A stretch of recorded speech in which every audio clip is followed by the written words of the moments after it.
Which brings us to our newest project that we get requests for on our website all the time, the ultimate tow rig. We did all our research, and this is what we came up with. A 2006 Hummer H1 Alpha. You don't get more extreme than this. This thing turns heads all day long, tows like a beast, and the best thing is, if something happens to your trail rig when it's out on the trail, this thing is capable enough off-road to get in there and get it out for you. The heart of the H1 is the powertrain, 6.6-liter V8 turbocharged Duramax diesel with 300 horsepower at 3,000 RPM and 520 foot-pounds of torque at 1,600 RPM. Before all that power hits the ground, it first has to travel through the H1 portal box, and that's going to allow the drive axle to enter the wheel above the wheel center line. And that's going to give this truck increased ground clearance as well as a gear reduction right at the hub. Now when you're talking gear reductions in one of these, you got to talk about the transmission. This thing's packing an Allison 1000. That's a 5-speed automatic transmission with a tow feature that a flip of a switch, this thing can haul over 9,000 pounds. And with a first gear ratio of 3.1 to 1, this thing ends up with a final crawl ratio of 45.1 to 1. And inside this truck, you're going to find all the creature comforts that you would find in a brand new SUV. Rear AC, power windows, power locks, leather seats. But there's only 4 of them. What if we want to go wheeling with more than just 3 other people? And when we head out, we usually do. But behind the wheel of this thing, you feel like king of the road. With a full complement of gauges, switches for the lockers front and rear, the CTIS tire inflation, this thing's a blast to drive. But what if you want to build your own truck and you don't want a truck that looks just like your neighbor's truck? Well, you can do exactly what we're going to do. We're going to build our own. Like this one. Right here. But a little different.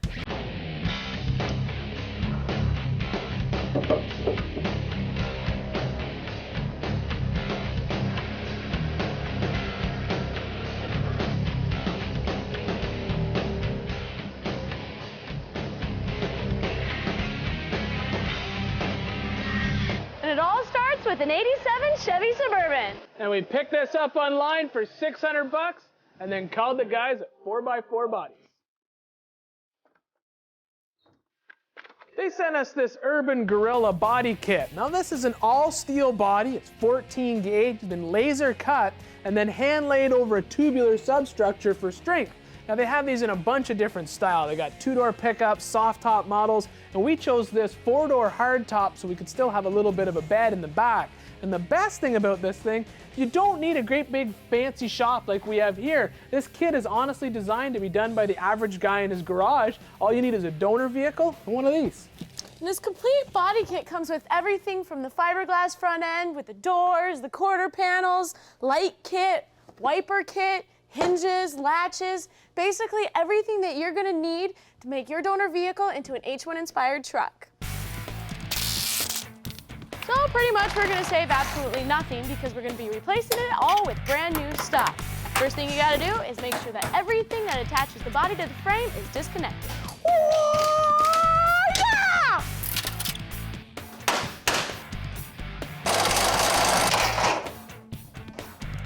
Ah! It's all right. It's 12 volts. We should unplug that.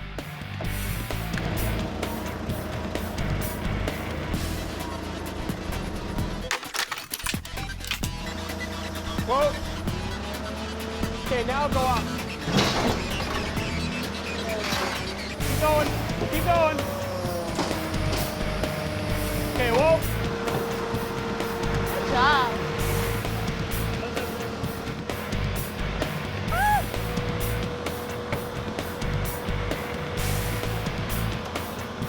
With the body removed, Jessi and Ian can start stripping the frame.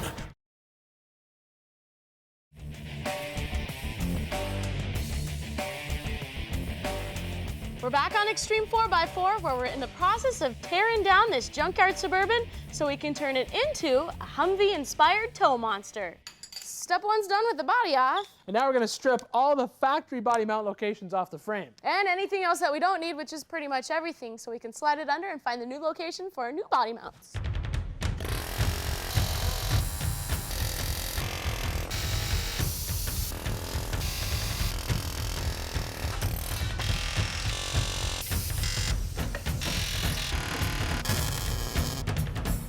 With the frame stripped, we can simply slide it underneath the body.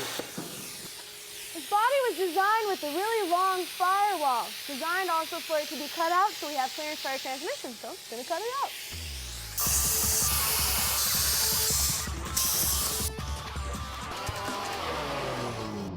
The body mount brackets that come with the Urban Gorilla kit reuse the Suburban rubber isolator and bolt assembly. Now we'll probably replace these later with new units once we get this thing final assembled. Now the body's sitting on some wood, so we know it's at the right height above the frame rails, and all we're going to do is mark the hole for this body mount, then we can drill it, bolt it in, and then weld this piece to the frame. When we were stripping down the frame, I had to trim some of the rear frame rails off to get rid of the bumper, but to be able to weld on the new bumper, I'm going to have to cut more off or it's going to sit way out here. That's going to look funny.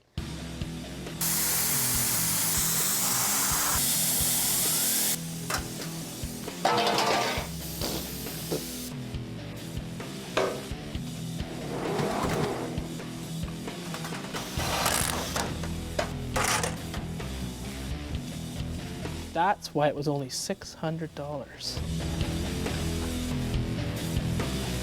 With the rest of this drivetrain out, we can start putting our attention towards this engine.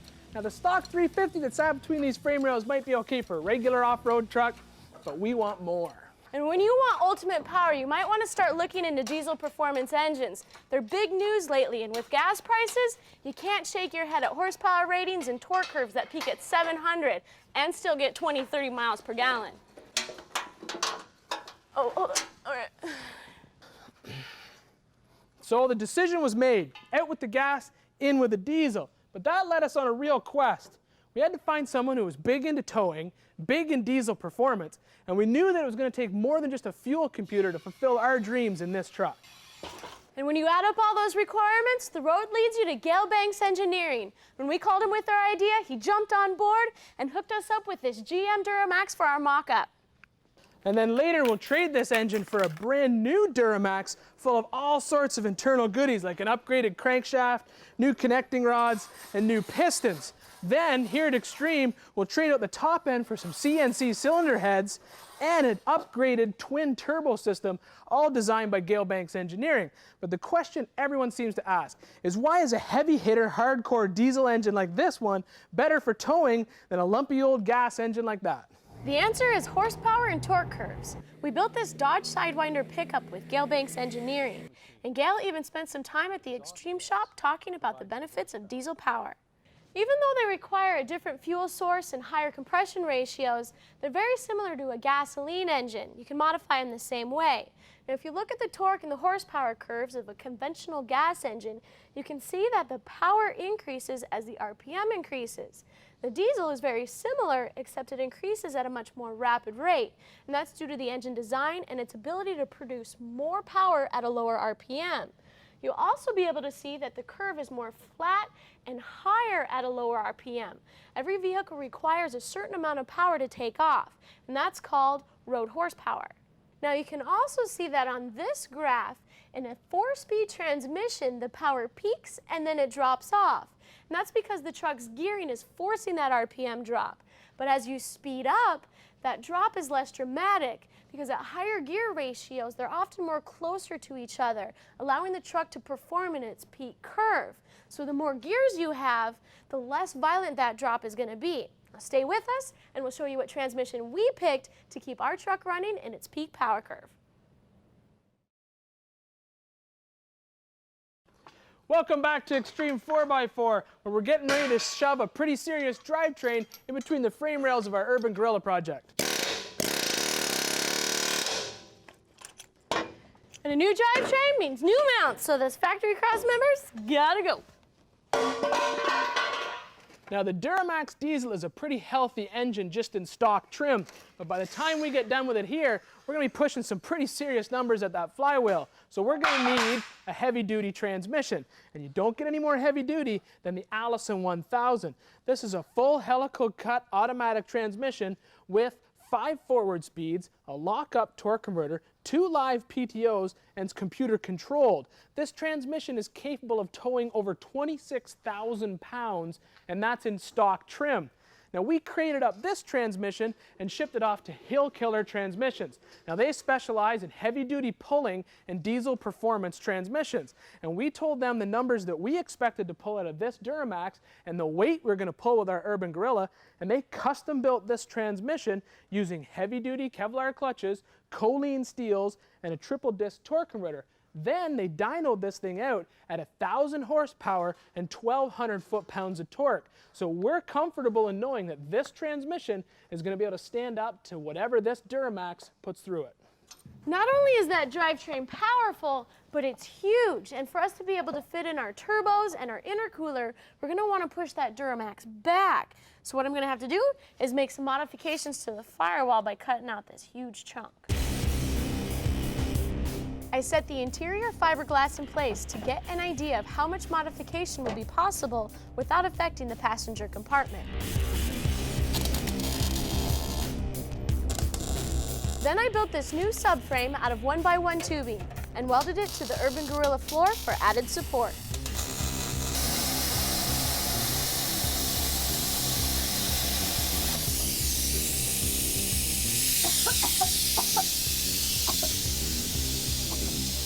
With the floor supported, I will do a rough cut with the plasma cutter. And I will clean up the cuts with the grinder and weld the seam with the MIG. A custom engine will require custom mounts, and after cutting some 1/4-inch plate, I'll drill the mounting holes. I will use these new Prothane engine mount bushings inside some 2-inch 1/4 wall DOM tubing.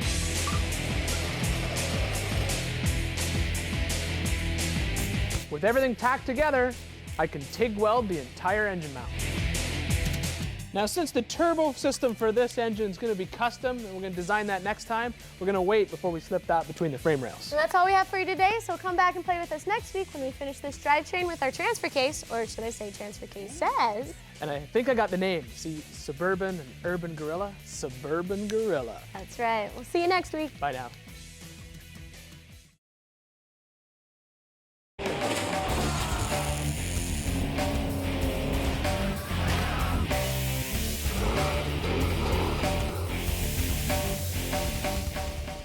Welcome to Extreme 4x4. You guys are gonna love what we have in store for you today. Yep, our latest build is the ultimate tow rig and recovery vehicle.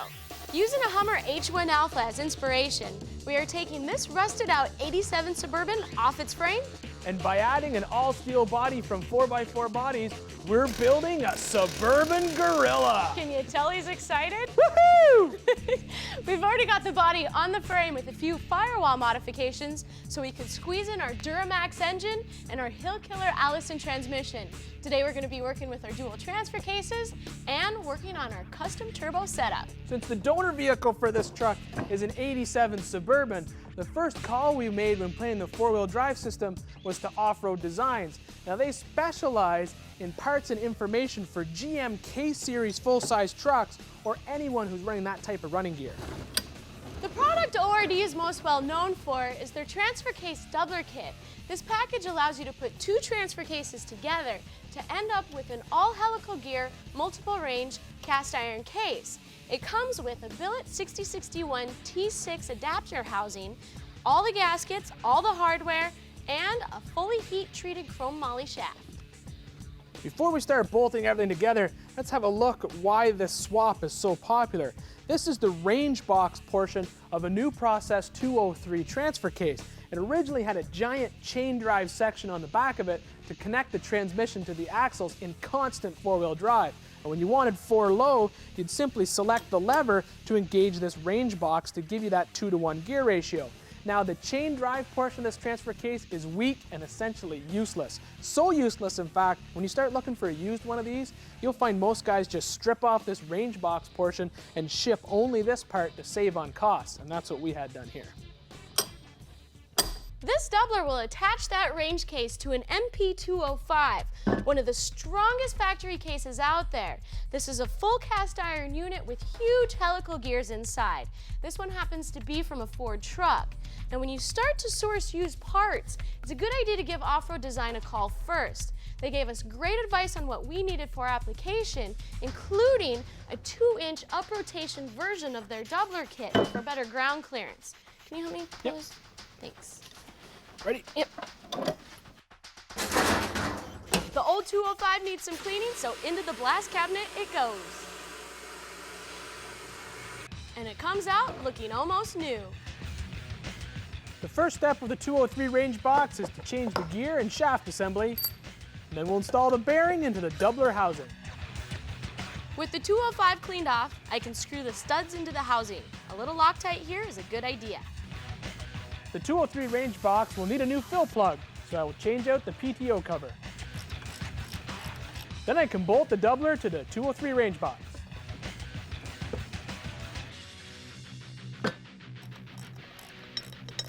Then the 205 bolts to the doubler, just like it would bolt on to the back of a transmission. Now shifting this unit is going to take 3 levers inside the cab of the truck, but here are some of our options. We can have the range case in high for a 1-to-1 ratio in either 2 or 4-wheel drive, or we can shift the range case into low for a 2-to-1 ratio in 2-wheel drive. And that's where the cool ranges come into gear. When you got the range box in high and the 205 in the low, you're gonna have a 2-to-1 ratio for each axle, either front or rear independently. And then if you put them both in low, that's when you get your 4-to-1 ratios. Now all in all, this is one of the strongest setups you can build using factory components, but it is heavy. So heavy, in fact, that ORD suggests adding a second cross member to handle this kind of weight in the truck. Ready? Let's get the crane. During the break, our dynamic duo will marry the 2 transfer cases to the Allison. For more information on anything you've seen today, check us out online, extreme4x4tv.com. Welcome back to Extreme 4x4 and our Suburban Gorilla project. We got our drivetrain in, and now it's time for us to start planning our turbo setup. Now we could have left the stock 350 small block turbo 400 and transfer case in this truck, and it would have made this job a lot easier. But we're going to be asking a lot of this thing. It's got to be able to tow serious loads to the trail, and then if something happens to one of our trail trucks when we're there, this thing's got to go in and get it out. And this is where we had to start calling in some favors. Our GM Duramax diesel was designed with the turbocharging system from the factory, but we're going to push it to the next level by building our own custom twin turbo set. That's something we've never done before. This is a little bit more in-depth than just upgrading a factory turbo or installing a turbo kit. We're actually going to have to design and build this whole thing from scratch. So just like you guys would do at home, we called up a friend to give us a hand.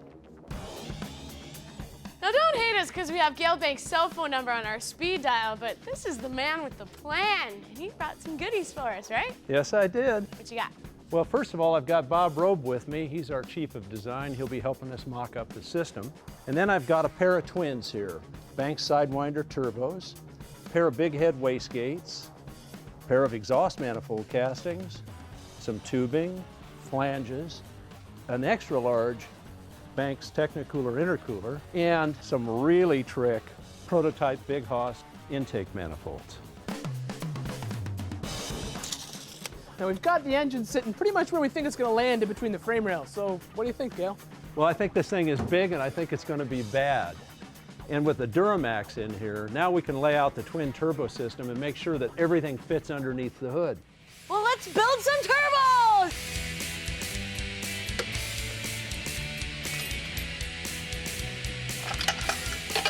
Since the intakes are going to be the tallest part of this engine, we'll set them in place.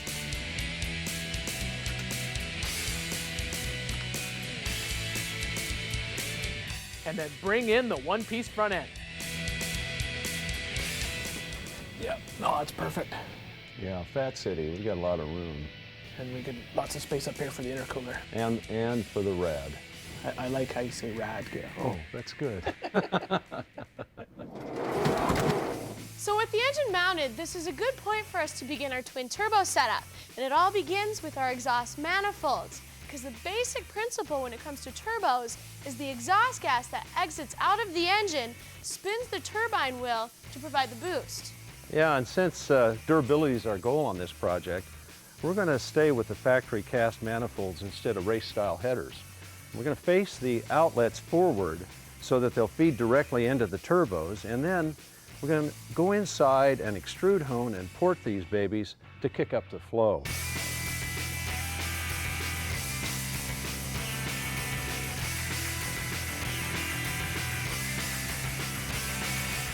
The next step for us is to install the turbos themselves. Thanks, Jess.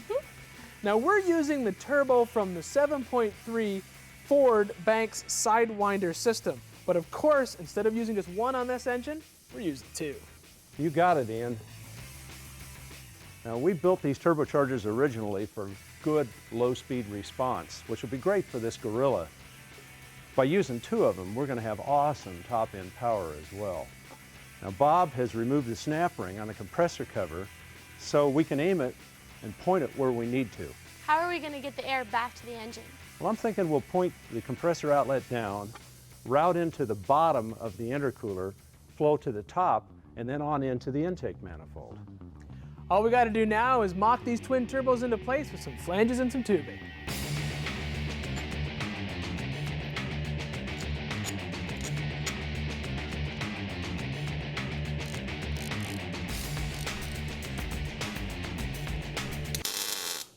Now that we got our turbo positions knocked out, stay with us while we add some more goodies to our turbo setup.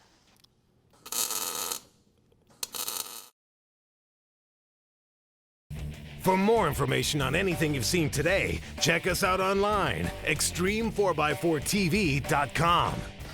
Welcome back to Extreme 4x4. We're honored to have Gale Banks here to help us build the first ever twin turbo Duramax. Well, you guys built some radical vehicles on this program, and we're pumped to be part of it, Banks and Duramax. I think we're more stoked to have you here because what you guys don't know is that as soon as we're done doing the R&D on this setup, Gale Banks is going to put it into production. Absolutely. So is that what's next there, Gale? Yeah, this is a big head wastegate. Our turbos come with wastegates built into them, but we need a larger one for this high boost, high output setup. What a wastegate does is it bypasses a little exhaust past the turbine and controls the boost output of the turbocharger. This one, using the bigger head, keeps a valve on the seat so it doesn't blow off prematurely, which kind of limits torque. So, good advantage there. Now, it looks like we're going to probably mount them under here and do a weldment out of stainless to mount the turbocharger and flange the wastegate right off of it. With the stock bumper removed and the factory frame horns exposed, we'll cover them up with the bumper cap that came in the Urban Gorilla kit. And now we can talk about a massive Banks Technicooler.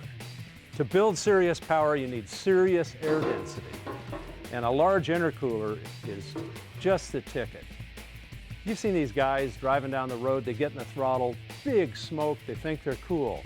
Well, they're not cool. Smoke is power you can see, but you can't use. If you want to make the power in the engine, you gotta cool the air, you gotta compress the air. So this gets us there. But this is not the intercooler that we're using. This is one of my big Dodge intercoolers. What we'll end up with is a pair of intercoolers, as if you split this down the center, one for each turbocharger. This is obviously sitting too high too, right? Yeah, I think a good way to go here would be to section a hole into the top of this bumper, drop it through, and then open up the front of the bumper to allow airflow into the intercooler, carry off all the heat we're going to produce.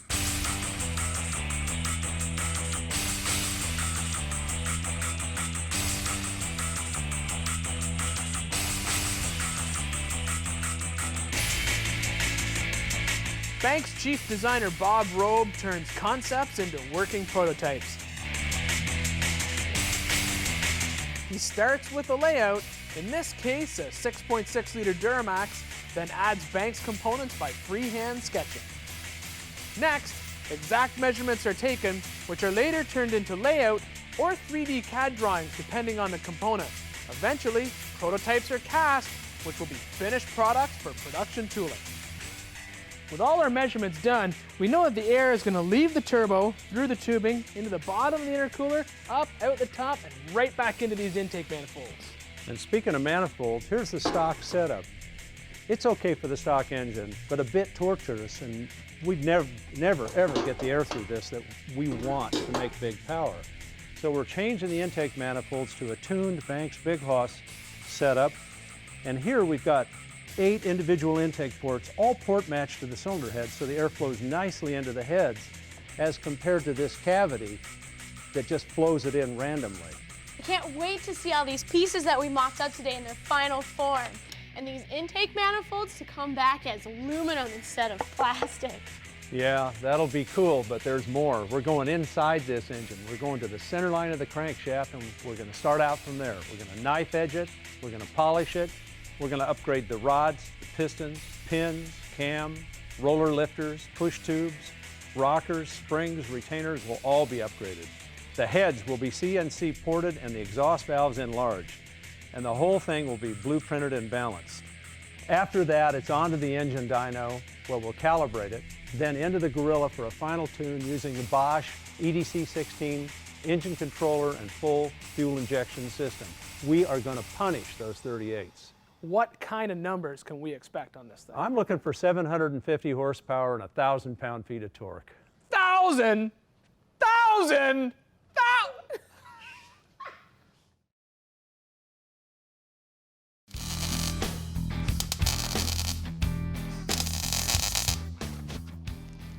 Welcome back to Extreme 4x4, where we've been working on the Poison Spider, our first ever tube chassis. All we gotta do is tie up all the loose ends and this thing's ready for the trails. But before this thing can hit the trail, or anything else we build for that matter, it's got to be towed there. And that leads us to the other project we're working on today, our tow monster Suburban Gorilla. We started this project with a rusty 87 Suburban that we stripped to the frame and dropped on an urban Gorilla body from 4x4 bodies. Then Gale Banks stopped by to help design the first ever twin-turbo Duramax engine. Then Gale took all those mock-up pieces back to California, and we'll have finished units back here at Extreme soon. Now, with the drivetrain pretty much nailed down for this tow monster, it was time for us to turn our attention towards the suspension, and it all starts in the rear with a new set of leaf springs.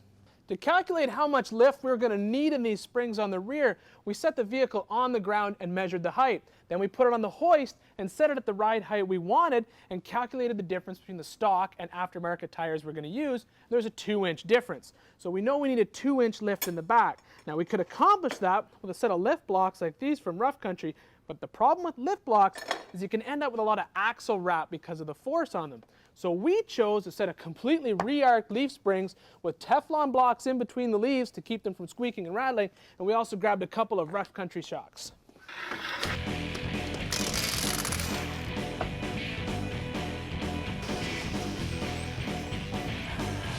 The leaf spring bolts are seized to the sleeves. Hello. I could heat them up to take them out, but I'll just cut them off and replace them. Whoa, right there. Here, go up.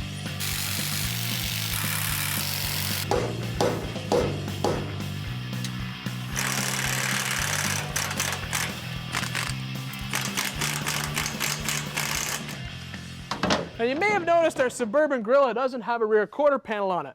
And the kit from 4x4 Bodies comes with this fiberglass piece, and it's trimmed to fit depending on the model. But before we cut into this, we want to make sure that the wheel sits good in the opening. So we're going to just tape it in place for now.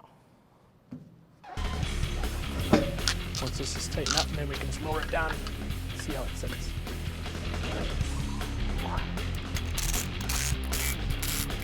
Okay, down it goes. Ian will trim and secure the body panels to the Gorilla while I fab up a floor for the Spider.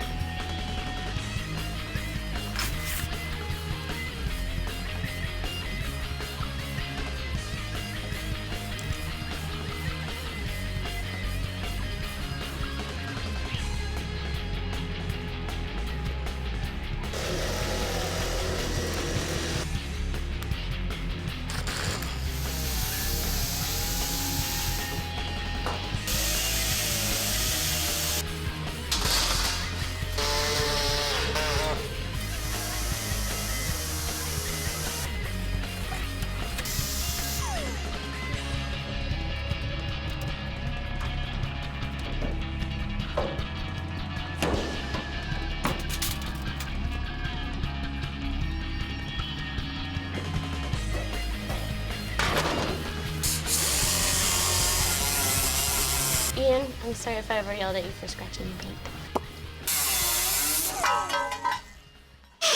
Now with the back of this truck on its wheels, we can start to talk about the front suspension. Now the front of this Suburban has a leaf sprung axle, just like the rear. Great for strength, not so good for the ride. So we're going to convert this to a coil spring front axle with parallel bars and a panhard bar. This is a 5-inch lift coil from Rough Country that you'd normally find in their Dodge 4x4 kit. Now this is going to mean we're going to have to tap into this frame, build an upper spring bucket, a perch for the axle, a bunch of link mounts, and a lot of work. So we're going to save that for a different show. But this is just the beginning of the frame modifications we have to do to this thing. So for now, put the new tires and wheels on it and get the body off.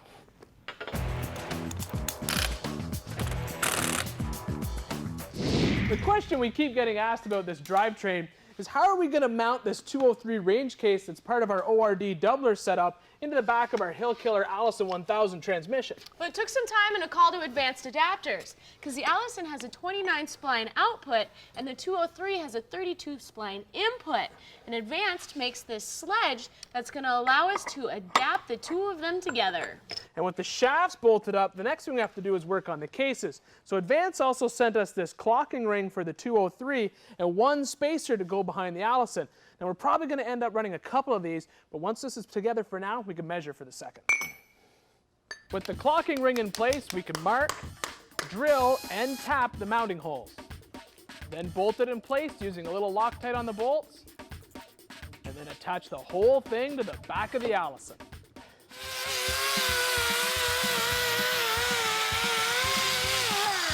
Before we get that drivetrain in, we gotta box this frame for extra strength. And then the next time we're on this truck, the frame will be fully boxed. We'll take you step by step through the coil spring conversion on the front, and we'll be putting the drivetrain in place. As for the Poison Spider, all we gotta do is wait for all the plumbing stuff to come in and the drive shafts, and that thing's done.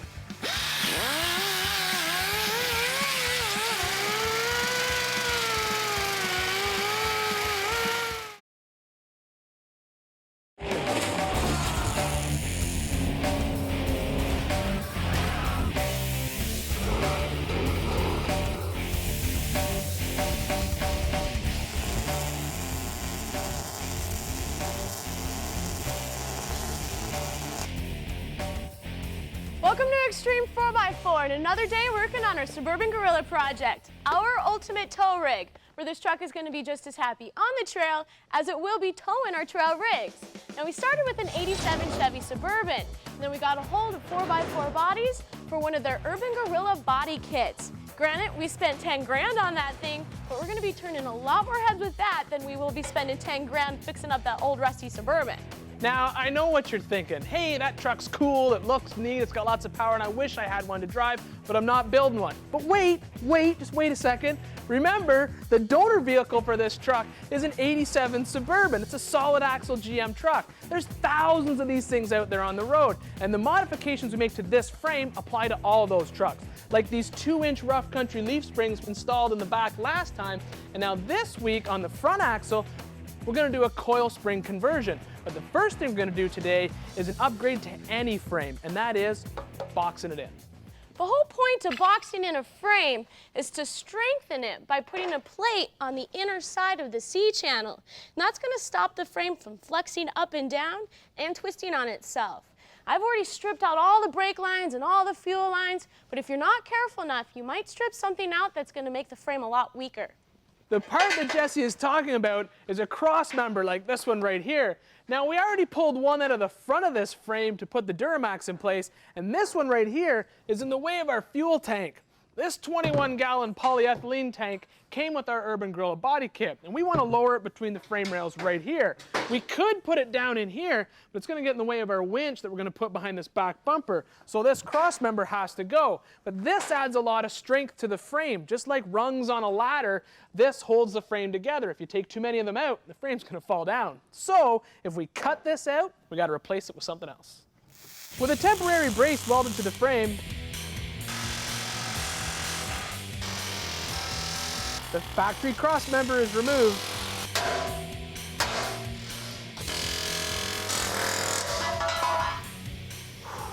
Holy cannoli, that was hard. Boxing plates are welded to the frame. An 1 5/8 hole is drilled through both the boxing plate and the original frame, and a new cross member is welded in place. Another trick you're going to want to remember when you're boxing in your frame is when you cut your boxing pieces, you want to cut them a fraction of an inch shorter than the frame itself.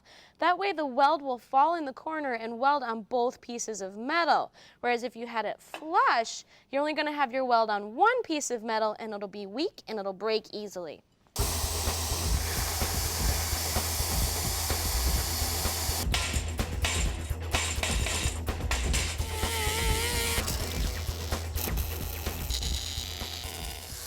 We need to replace the front engine crossmember that we ripped out of here when we were mocking our Duramax engine into place. We're going to build a new one very similar to the one we built on the back. The only difference is this one will have a bend in it to go around the oil pan.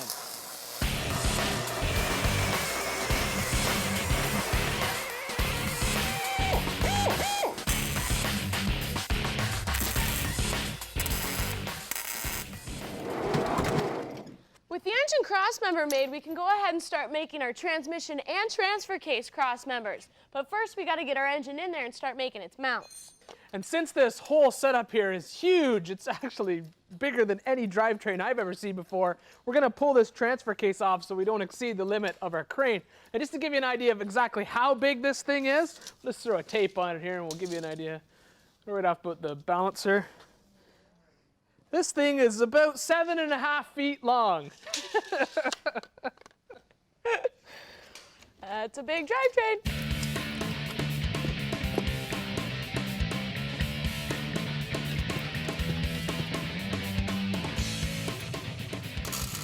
And with the whole deal in position, we can assemble our frame side motor mounts. Tack everything together. Then measure and build our tranny support.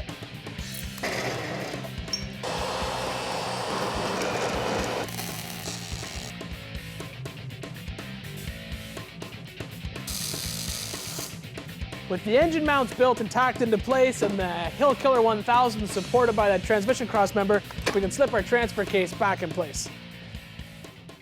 Thanks, Sid. Now obviously this thing is super duper heavy. That's why off-road design suggests we use a secondary crossmember to support the weight of this double case. Because otherwise it's just going to be hanging off the flange of the transmission and that's going to have a tendency to break. And I know there's a big space in here, but we had to put it all together to figure out what size that space was so we had the right size of spacer. Now when you're building custom crossmembers like we are here, it's a good idea to match up your mount material. If you had a rubber engine mount like this rubber mount here, and then poly mounts on the back of the transmission like we've done, they can actually work against each other. So when you rev that engine and it rocks up and the back of the transmission is held tight, you can actually crack the case right in half. That's why we're going to be using Prothane's new mount kits. These poly mounts are different than your typical spring eye bushing. The compound is a lot softer, so it's going to absorb that engine vibration, plus they come in a range of sizes.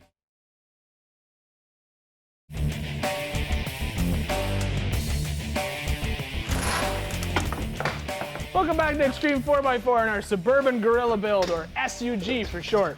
And with the frame box for strength, we can turn our attention to the front suspension. Now, as you guys know, the donor truck for this vehicle is an '87 Suburban, and K-Series trucks have these solid axle leaf-sprung front axles. And although they're great for strength, the ride on the road is not that good. So we decided to convert this truck to a coil spring front axle using a panhard and a 4-link. We're going to be using these 5-inch lift springs that you would find for a Dodge truck, a set of 5100 series shocks per side, and a set of control arms, all from Rough Country Suspensions. When the big three automakers scrambled to build better riding four-wheel drive trucks, most OEMs started building independent front suspension systems.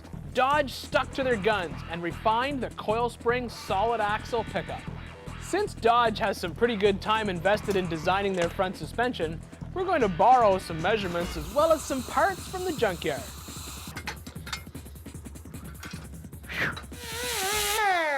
Since we're going to be building this system from scratch, we're going to be building one side at a time. That way the passenger side leaf spring will be able to keep the axle in place while we build our spring buckets and our link mounts on this side.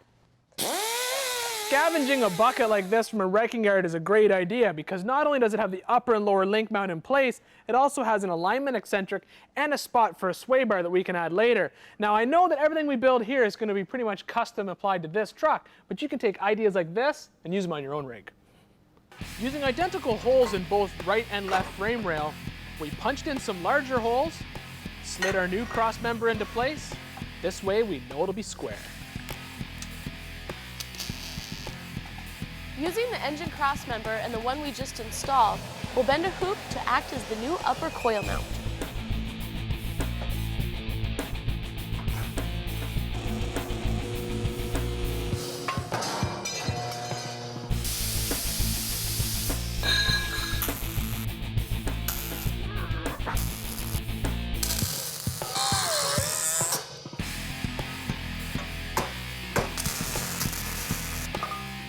These are not the axles that will be used on the final truck, so for now we'll just tack the lower mount in place.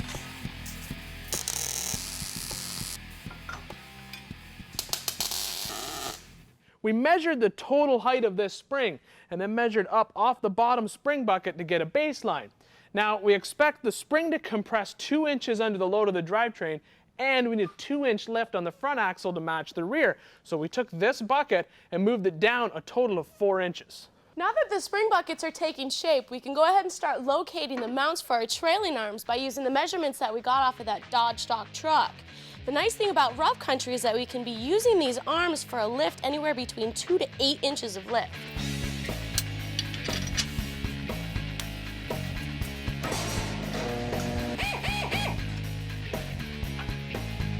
When custom building any kind of mount for a suspension component, it is a good idea to box it in for strength, as well as add gussets from the mount to the frame.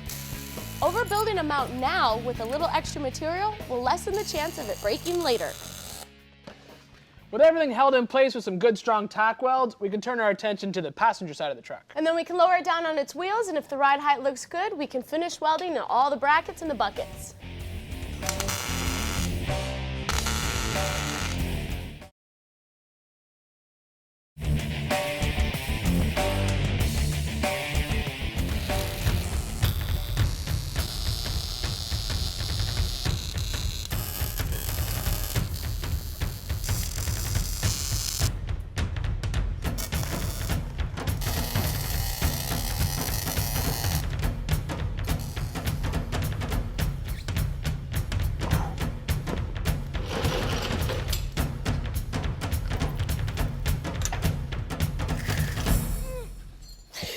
Now that the frame is pretty much taken care of, we can continue on some modifications so we can fit this monster drivetrain in our truck.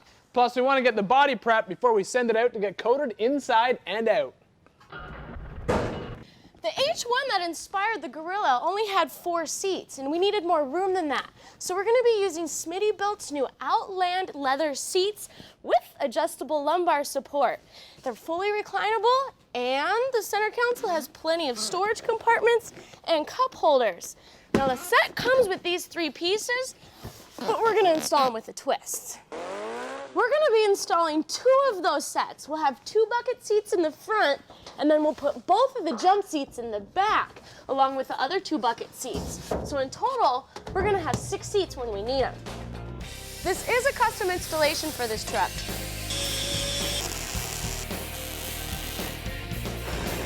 But you guys riding around on bench seats, don't worry. Smittybilt has direct fit seat racks, so almost any truck can be treated to their own set of leather buckets.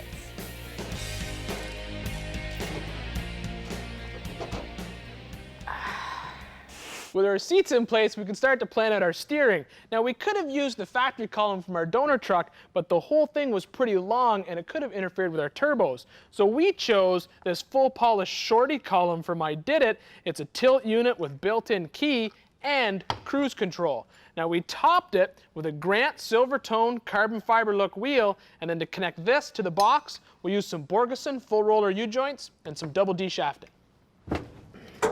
How are those seats, Jess? Comfy? Mm-hmm. Well, as you can see, we got tons of work done today, and well, one of us is a little tired, but that's all right. But you know what? We got a couple more things to finish before we send this body out. We obviously got to build this transmission tunnel in here and mount the steering column in its final spot, but in the end, this thing, it just looks awesome. What do you think, Jess? Yeah, it looks great. All right, well, okay, have a good nap. I'll take care of this.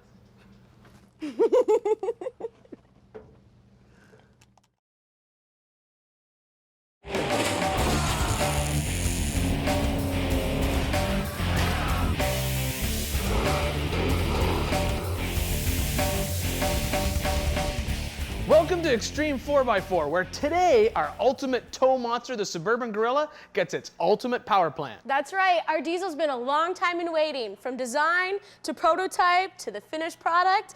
And today, our Banks twin turbo Duramax is going to be assembled right here on the show. If you remember, we called Gale Banks to help design the first ever twin turbo Duramax diesel for our tow monster. He came to the Extreme shop with a pile of parts and his chief designer, Bob Rowe. Together, we built some prototype parts, and then those parts came here to Gale Banks Engineering in Azusa, California. Gale has been building performance engines for years, and his skills really began to shine in the offshore boat racing world, where his 930 horsepower big block Chevy gas engines became the staple in winning boats. Then he made the switch from salt water to the salt flats, where his creations set records and helped solidify his relationship with the original equipment manufacturers. And now Gale Banks Engineering is looking into the future, and they see diesel fuel as the answer, and they're using the diesel engines in some rather unique ways. Whether you've got a Chevy, a Ford, or a Dodge, we're after it. We're finding the limit. We're finding how much those engines will do that come in those trucks. I believe diesel is the future fuel, especially in lighter vehicles. To find the limit, to find out how they'll endure, we've been running a racing program pretty extensively here for the last 5 years. So we've built 4 different trucks to run in 4 different types of racing. The Sidewinder Duramax Type R. This is a world-class road racing vehicle powered by a diesel engine. Twin turboed, about 750 horsepower, capable of close to 200 miles an hour, which is plenty fast for a road racer. This is the Sidewinder D-Max Type D for drag race. And what we're doing there is we're pushing the total horsepower limit of the Duramax. The white vehicle back here is a Donahoe Banks off-road stock full-class truck. We've done pretty good with it so far. It's a diesel, running against gasoline everywhere else. At the Henderson 400, we took a second.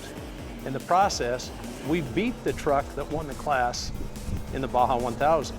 The first one we did is this one right here, and that's the Banks Sidewinder Dakota. This is the world's fastest pickup truck. Plus, we drive it on the street. Guys go to McDonald's with the damn thing. Now, when it comes to building your Duramax, I gotta say, I think you came to the right place for that too. You guys are in for a treat, because most of you have seen inside of a gas engine, but for some odd reason there's this big mystery about the inner workings of a diesel engine, but not after today. Banks has taken everything he's learned about building killer gas motors and is applying it to the diesel, like lightened rotating assemblies, ported and polished cylinder heads, and different cam profiles. Basically, all the technology you'd use when you're building a killer small block or big block Chevy, and we're gonna take that and apply it to our Gorilla motor. And what we built today will soon be available turnkey from Banks Power. And it all starts with this cast iron deep skirt Duramax block. This one has already been honed with a torque plate, the cam bearings have been installed, and the deck height checked. This bottom end will be held in with some custom ARP main studs. The main caps can be dropped into place, a little lube on the threads, and then torque to spec. The key to any successful engine build is obviously paying attention to the details, like our crankshaft oil clearance. That's why there's no crankshaft in it right now. We're gonna check the size of the crankshaft bore using this bore gauge. We're simply gonna slide it in place of the crankshaft main journal and compare the measurement to a measurement from the crankshaft. If it's within specification, we can go ahead, lube up the bearings, put the crankshaft in for good. If it wasn't within specification, the crankshaft would have to be machined and you'd have to get new bearings. Normally when you build a serious gas engine, you replace the crankshaft. But in a diesel engine, these pieces are already pretty stout. So here they've cleaned up the counterweights, polished them up a little bit, gave them some arrow wings to help shed the oil off that rotating mass. Now everybody say hi to David Basham. Come here. Will you help me put this in? This is Banks Power's master engine builder.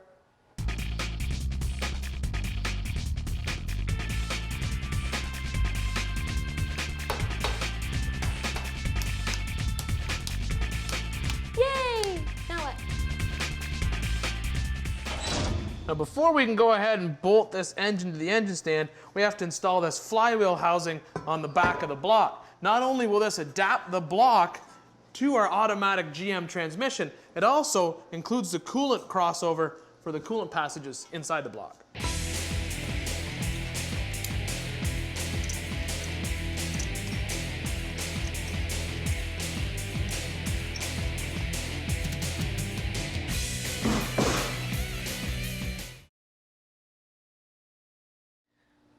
back to Extreme 4x4. We're here in Azusa, California at Banks Power, finishing our ultimate Duramax engine. With it on the stand, and the crank in, and the cam almost in, all I gotta do is put on the thrust plate and cam gear.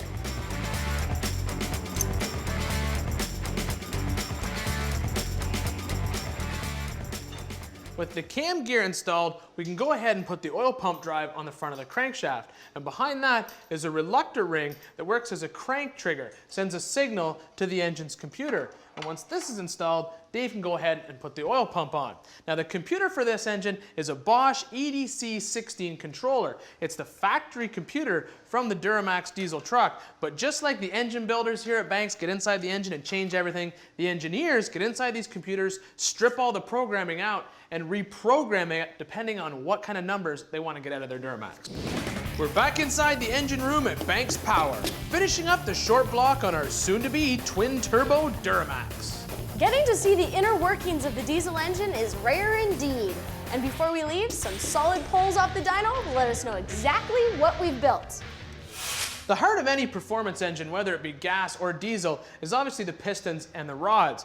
Now this is where the difference between a gasoline part and a diesel part become very apparent. This is a typical performance gasoline piston, and this is the stock Duramax piece. Aside from the fact that the Duramax piece weighs almost twice as much as the gasoline one, the real difference is in the design.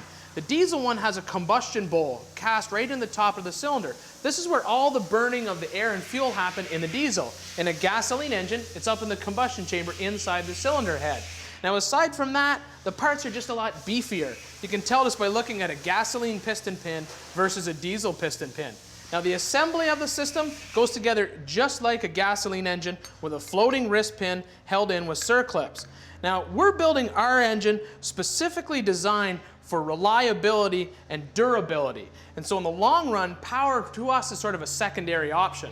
But in the future, if you were going to put together one of these Duramaxes and power was your main goal, you can get a set of rods like this from Gale Banks. These are H-beam performance rods specifically designed for the Duramax.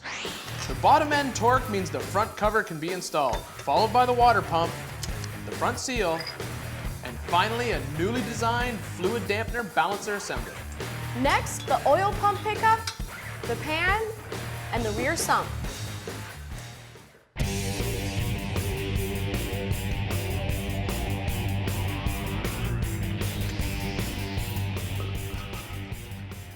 Now these particular heads have been ported and polished.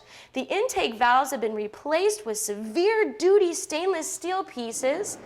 There's been new chrome moly retainer plates, and these custom valve springs developed by Banks offer slightly higher clamping forces and allow for more lift without coil bind. The Duramax pistons will protrude from the block slightly.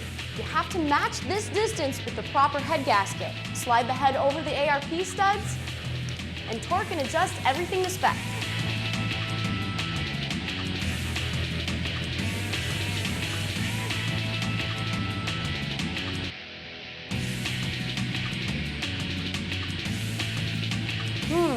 Dave's not done with his side yet. I'm working as fast as I can. Big difference between the diesel and the gas engine right here. Obviously, a diesel motor has no spark plugs, and the engine timing is controlled by the fuel delivery, and it starts with an injection pump mounted directly to the motor. Now the Duramax is a common rail injection system, and pressures inside this fuel rail can reach well above 26,000 psi. And that fuel is then injected into the combustion chamber through the injector that's controlled by the computer. And to give you an idea, that's the Duramax fuel injector, and that's a typical car fuel injector that runs at about 40 to 60 psi. Now diesel fuel doesn't really like to start in the cold, so to solve that problem, you have what's called a glow plug in the combustion chamber. This plug will glow red hot and heat up the combustion chamber when voltage is applied to it, and it simply screws right into the head. With a completed long block, we can now install the finished pieces that started as prototypes and mock-ups only a few months ago.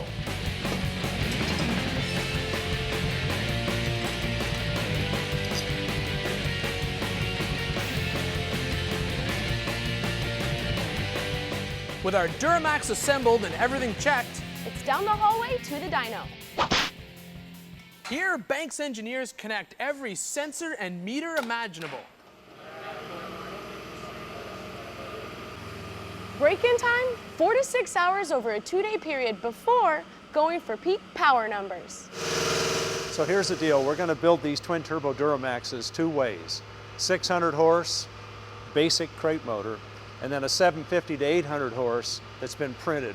And we're going to use the Power PDA command center on both of those as standard. So you have a basic calibration, and then you can tune the power level from the PDA.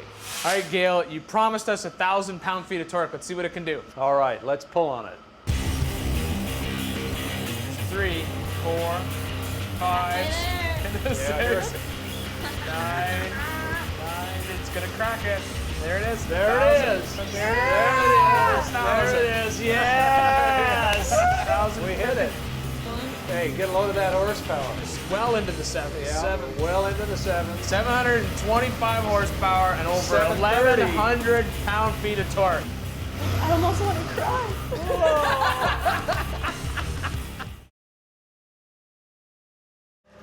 We're back on the show, and as you can see, back home with the goods.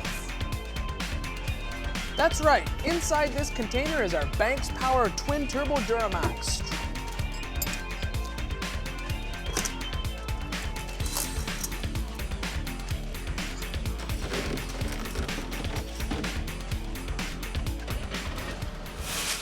Banks Engineering kept our Duramax for 1 extra week to test and tune it and get some good strong numbers off the dyno. Now to put it into perspective for you, a stock GM Duramax only has 650 pound-feet of torque and about 360 horsepower. And we smoked those numbers with 1,113 foot-pounds of torque and 770 horsepower. Now this engine's ready to go back in for one last mock-up stage.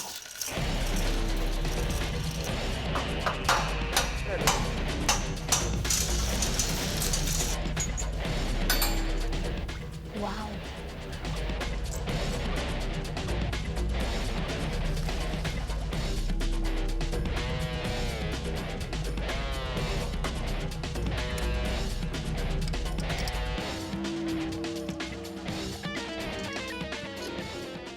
If you remember the last time we worked on this frame, we spent a lot of time building these super trick upper spring buckets. We spent tons of time bending tube and welding upper coil buckets. Then we slipped in some rough country coil springs. Well, obviously those coil buckets are gone. We had to cut them out of the way with a cutting torch to make room for our turbos. Now I'm not gonna lie to you here, we screwed up. We honestly should have built the whole front suspension when we had the mock-up pieces here at Extreme, but they had to be sent back to Gale Banks to have the finished pieces done in time for the motor. So we had to change our plan.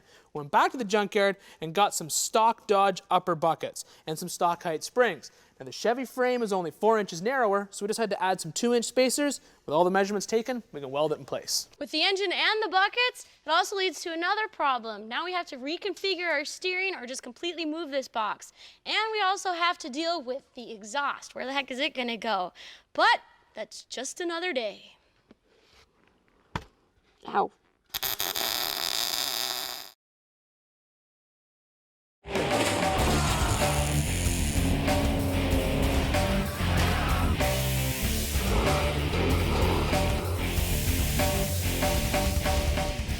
Welcome to Extreme 4x4. This week, we're working on our Suburban Gorilla, the ultimate tow rig. And this is a hardcore custom truck full of lots of really cool one-off pieces. But remember, this thing just started as an 87 3/4 ton Suburban. Now, we don't think that you're probably gonna go out and build your own twin-turbo Duramax, but you may be swapping out a gas engine for a diesel engine. So these are just some of the tips and tricks you can use on your own project when we actually show you how to wire and plumb this thing later on.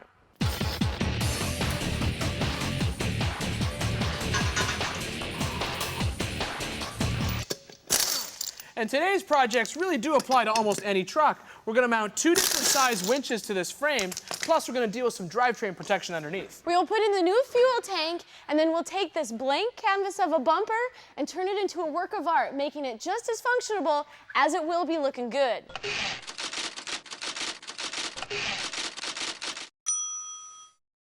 Since this truck is really going to be used for some serious towing, we had Hill Killer Transmission put together this custom Allison 1000. This is a top-of-the-line transmission for towing, but because it's also going to see just as much time off-road, we need to build some protection in for this deep sump pan, and that's going to mean heavy-duty skid plate. And when it comes to skid plates, you really do have some options. If you drive a popular vehicle, you can just go out and buy a heavy-duty aftermarket skid plate like this one. But if you have drastically changed the location of your drivetrain like we have, you're probably better off just building your own.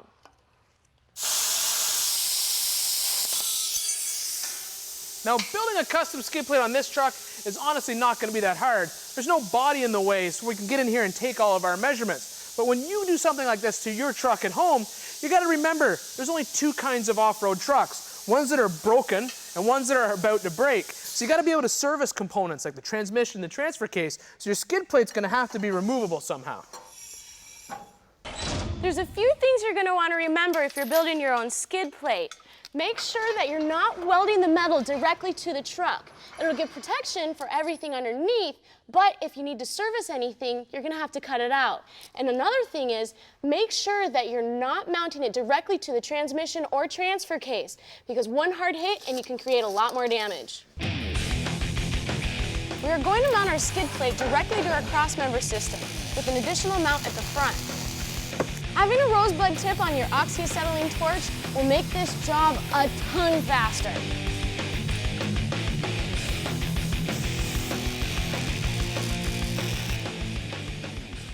The Allison 1000 has an external oil filter, so to change the fluids with this skid plate should be pretty simple. But if you had a system with an internal filter, you're going to want to make this section of the skid plate removable so you can access in there. All I got to do is cut and finish up this end, and Ian's going to finish up the front.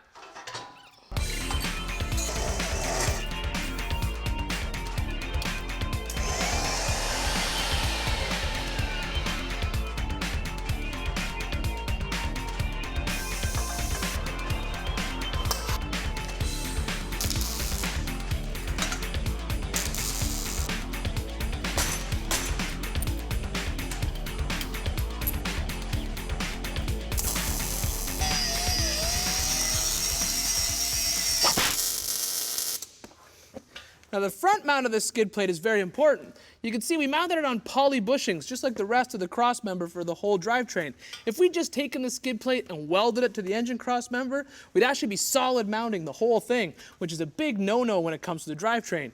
Now you can see this plate still needs to be heated in the middle, cut to the shape of these tubes, and then fully welded, but that's going to be a lot easier when the engine and transmission are out of the truck, so we'll do it later.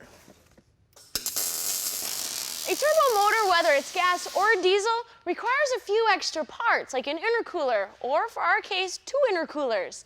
These high-flow aluminum cores were spec'd by Gale Banks to cool our intake charge after traveling through the turbos. Now you may be asking yourself, why 2 intercoolers? Well, this engine really is 2 of everything. It's got 2 separate intakes, 2 turbos.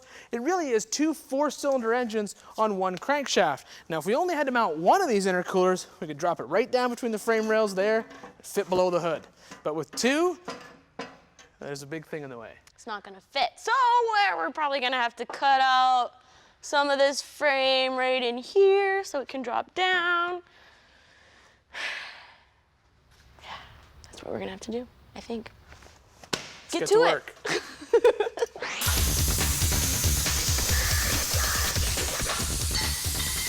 When it comes time to mount your winch, there may be some special considerations depending upon what model you got. Now the SUG is not lightweight by any means, so we went out and got the biggest winch we could find. This is the Warren 16.5 Ti. This baby can pull 16,500 pounds with this 7/16" aircraft cable. Now, your installation instructions should tell you what you should be mounting it on. Now this baby suggests that we need 5/16, but the bumper isn't big enough, so we're gonna have to add another plate. Is that gonna be low enough? I think there should be some room because we've got to make the covers, it'll probably sit there. Really won't know until we get that bumper done. Mock it into place. I'm almost done with it, dude. All right, do that. Just so we can continue fitting on the front, I'll weld our winch mount plate to the bumper, then drill for the mount. I've already cut a hole for the control box, and we'll match it on this side for airflow.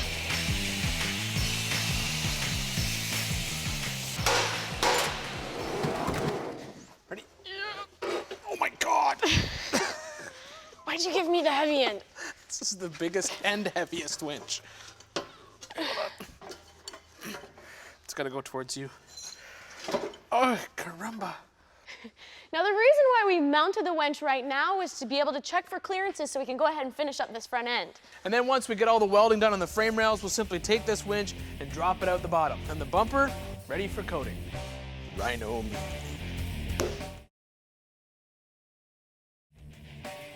Welcome back to Extreme 4x4 and our ultimate tow monster, the Suburban Gorilla, or at least the frame. The body was sent out to the local rhino lining dealer to get coated, and as soon as we finish all the welding and the grinding on this thing, it'll get sent out too.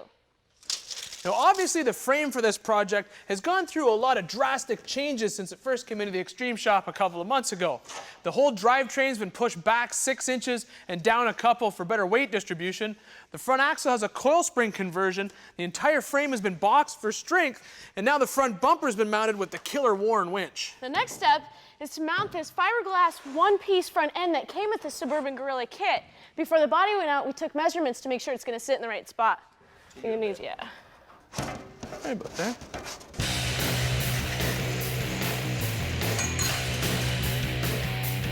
You could build this brush guard out of one long piece of tubing with multiple compound bends, or you can build it in sections, which is what we're doing. And we're betting that with good finished welds, it will look like one long piece when we're done. With the mount in the center, we're going to build the brush guard to wrap all the way around the sides, and there will be another piece that goes up over the hood. Now, when you're trying to get your bends close to your body panels, it's really difficult because you have to do a lot of precise measuring and a lot of trips to the bender. So what I'm going to do is I'm going to go ahead and mark this piece for the slugs.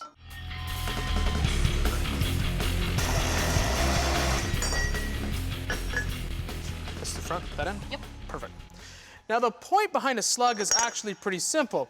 If you brought another piece of tubing up to this one to join it and just did a butt weld, you actually have a really weak joint. It can fail. So what we're going to do is install what's called a slug inside the tube. We're going to drill it and plug weld it just to hold the slug in place. That way, if this tube ever gets hit, the inner tube actually has to fail along with the outside piece. It makes a joint like this really strong. With holes drilled in the outer tube, the slug is placed inside and plug welded. You have that welder? Yep. Okay, hold on.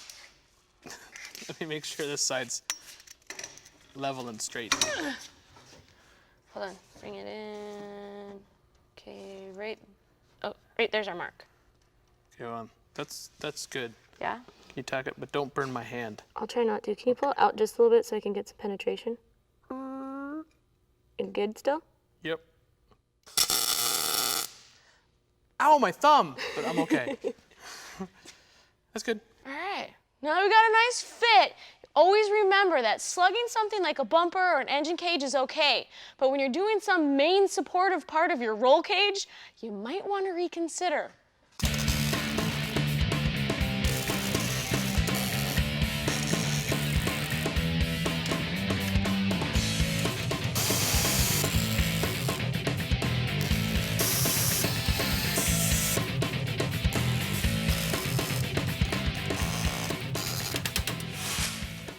With the brush guard taking shape, we can flip it over and do all the welding on the inside. Then later, we're actually going to mount the fiberglass front end to the brush guard itself, then the whole thing will flip in one piece. Now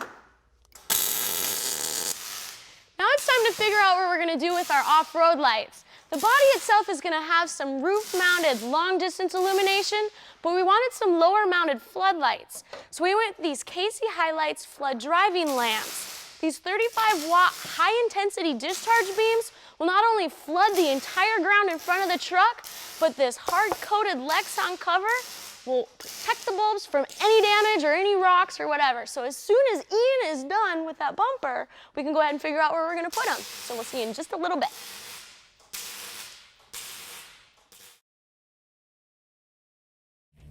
Welcome back to Extreme 4x4. With the front end of the Suburban Gorilla all welded up and looking great, it's time to tear into the back end. Which means we can start cutting up the bumper.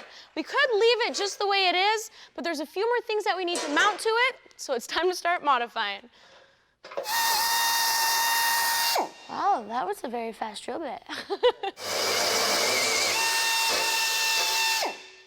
The Warren 16.5 TI winch on the front of the truck is going to work great, but what if we need to winch something that's actually behind the truck? In an ideal world, we just turn the truck around. But what if we can't? The only logical solution? Another winch on the back.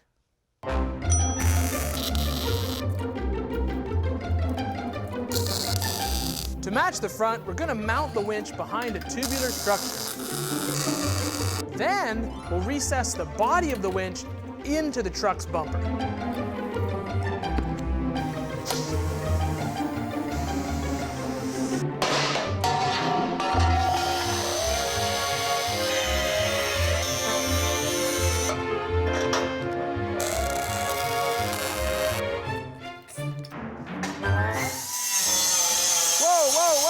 Whoa. Hold on one second. Now, remember the last time we were trying to put a fuel tank in this truck, we're actually going to be installing the 25-gallon plastic cell that came with the body kit. And then we thought, 25 gallons, exactly how far do you think we're going to get? So we called LMC Truck, and we had an original 87 Suburban 40-gallon steel tank shipped in, and all we got to do now is figure out where to put it, and it's only going to cost about $100 to fill it up. So once we figure that out, all we gotta do is finish grinding some stuff, make sure all the welds are finished, strip her down, and this thing can go get coated right along with the body. So the next time you see this thing, the body will be back, and hopefully by the end of that show, we can put the two together. Like peanut butter and jam. Bye.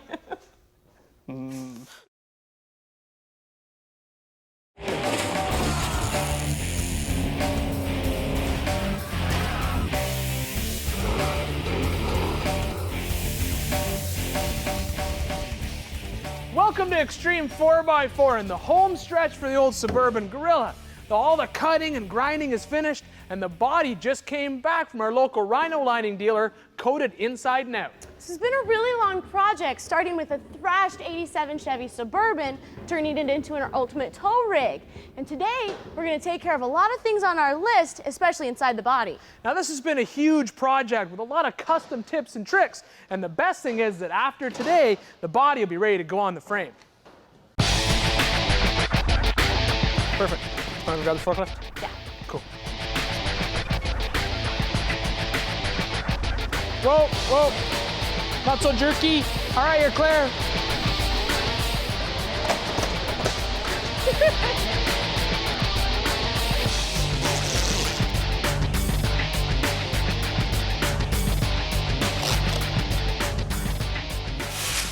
Now the inside of the Gorilla is pretty big, and today we're going to be taking care of the wiring harness and the rest of the interior goodies that are going to fit inside the truck. And a great way to do that is to lay everything out on the floor. We simply measured the truck, and this big box here is the floor.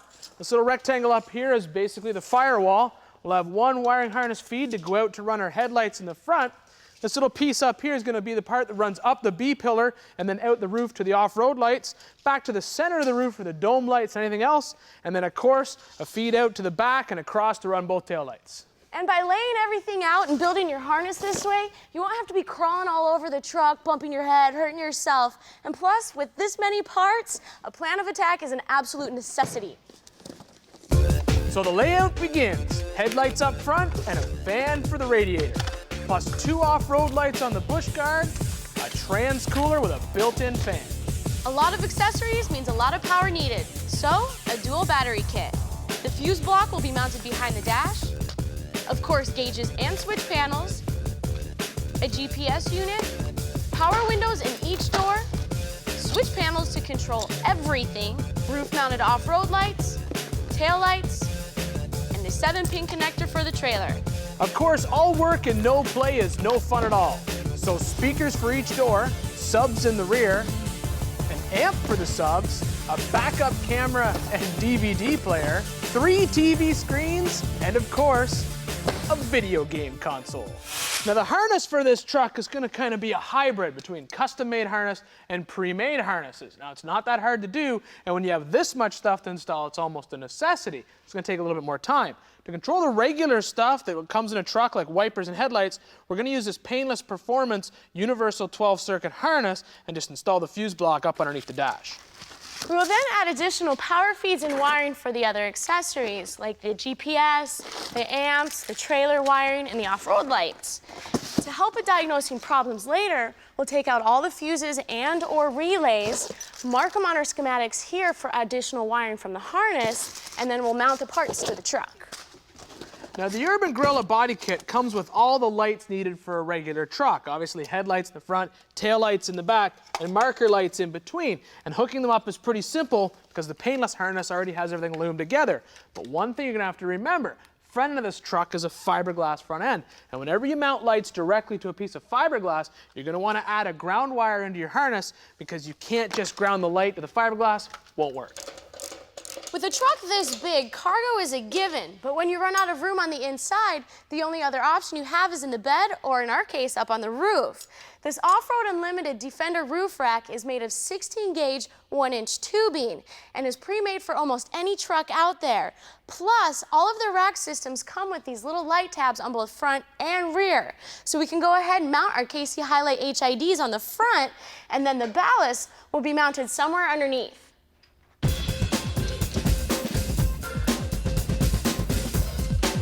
Now I have to put that up there, but I'm too short to do it by myself. Thanks, ready?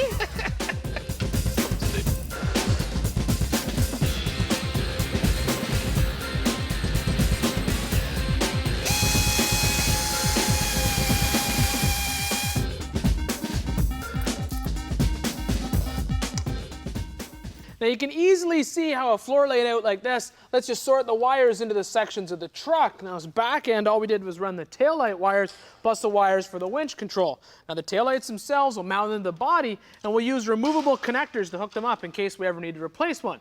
And then all we have to do is go through this entire pile of parts, put power to what needs power, ground to what needs ground, and then we can put it all in the truck.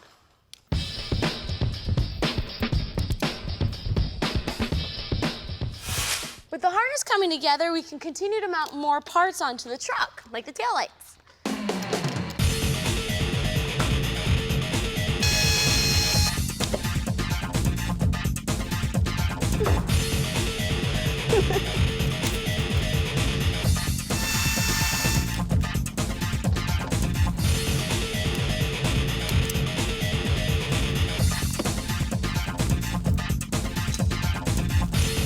Find out who your friends are based on who shows up to help.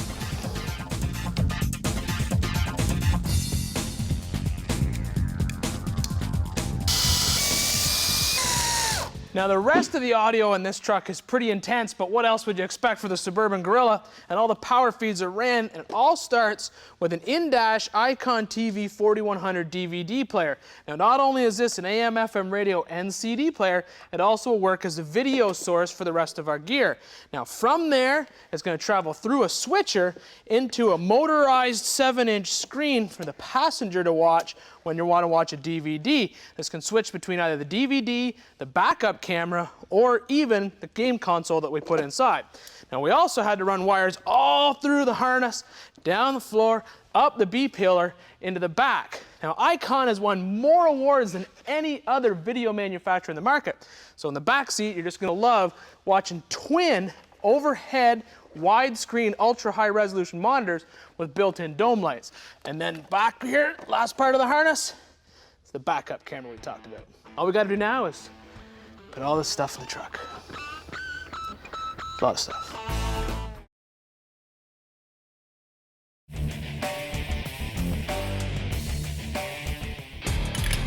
Welcome back to Extreme 4x4. Jessi and I are making progress on the Gorilla, one wire at a time. And while she fabs up a mount for the roof light ballasts, my custom harness, okay, we're going to the truck now, is ready to go in.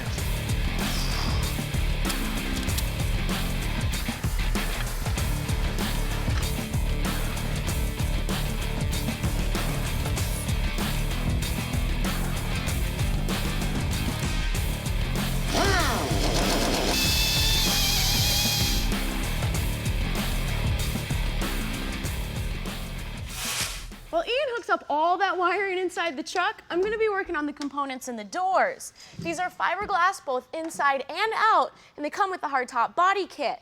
all you have to do is figure out where you're gonna mount everything. So things like the speakers and the window switches, it's all your choice. But things like the window regulators and the door handles, that's when it gets a little bit more precise. With the location chosen for the speaker and the inside handle, I'll trim the fiberglass. On the outside of the door, I'll do the same for the hinges and the handle. The power window regulator is next. It mounts in the center of the glass opening. The last thing is the bear claw latch that mounts to the outside of the doors and connects to the handles. All right, we got a nice clean look. Now all we gotta do is weld the hinges to the truck and the doors are all ready to go on.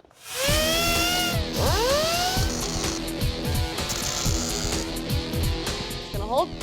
Sweet, 3 more to go.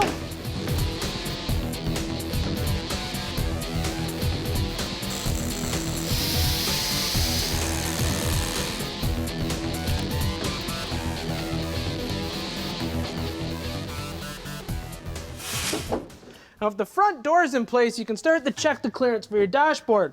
Now, the Urban Gorilla kit comes with a complete fiberglass dash, but like most guys who build these trucks, we're gonna come in here and build our own custom one just to sort of finish off the interior.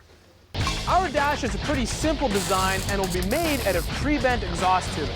The upper dash tube will be our starting point and a piece of 16 gauge steel attached to the truck. The lower tube will be further from the firewall to give the dash an angle. Oh, that hurts. Once all the tubes are tacked together, we can pull it out later and weld it completely. Now, once all this tube structure is welded, we can remove the dash just by pulling the bolts out of this piece of 16 gauge steel here and the fasteners at the bottom of the down tubes. But if you want to work behind the dash on some wiring, or in our case, install some gauges, we made these fill panels out of these pieces of aluminum. All they'll do is bolt in place on some tabs. And when you want to work on one spot, just pull them out, work away. The last real custom piece to go in this body is going to be the headliner. The rhino lining looks awesome, and a lot of people think about fabric when it comes to headliners. But the curve on this roof is perfect for an idea I had. I'm going to build a custom headliner with aluminum sheet and 1/8" aluminum flat stock. It should look pretty sick by the time I'm done. So stick around, because that's next, along with gauges in the dash.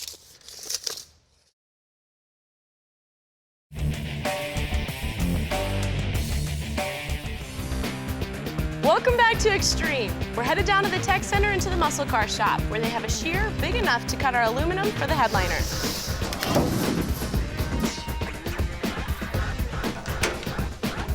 Gotta leave our mark. Really, there's nothing to building an aluminum headliner. Ow, hot aluminum shavings in my bra. Sorry, guys. There goes the ratings. We'll even leave these fasteners exposed to make it look even cooler.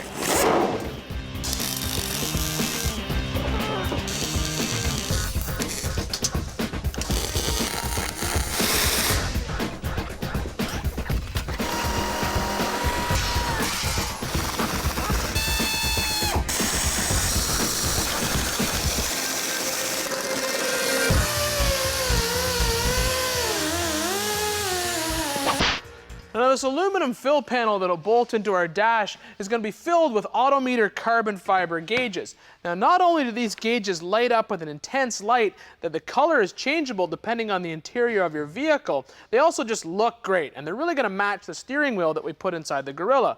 Now, we got full electric gauges, so all we have to do is install the sensors in the engine, and it'll be easy to monitor. And plus, to make install even easier, we're going to use Painless Performance's gauge wiring kit. All we got to do is hook this up, and we'll have one plug to hook up in this harness.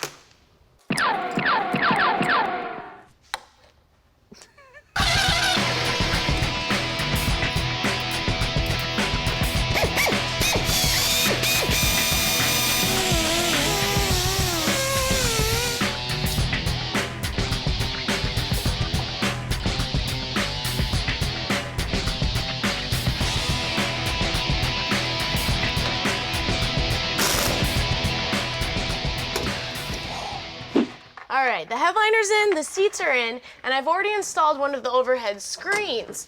Now these Icon TV monitors have a bracket that'll go up inside the roof, and then another bracket that'll mount onto that, and then the screen will pop right in and sandwich right in between the roof.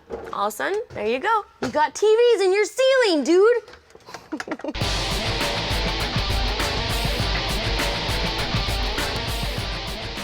Now the front of our sub speaker box is made out of 3/4 inch MDF, and we're gonna skin it with this aluminum so it ends up matching the headliner.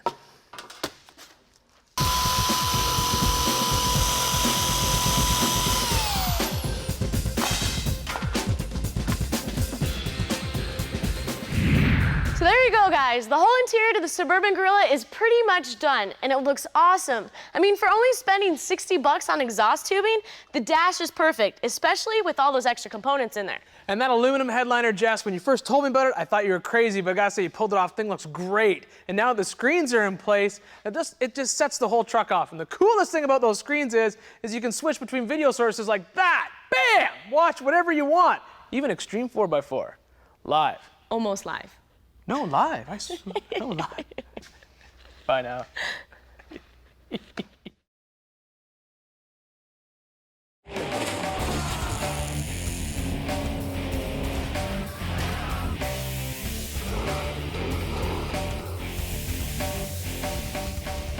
Hello, everyone, and welcome to Extreme 4x4. Today, we are finishing another project. Yes, the Suburban Gorilla will be driving around by the end of the day. And you're probably looking at it saying, hey, that looks a little different since the last time we saw it. Well, as I'm sure you guys have figured out by now, we work on all of our projects when the cameras aren't around. And this one, no different.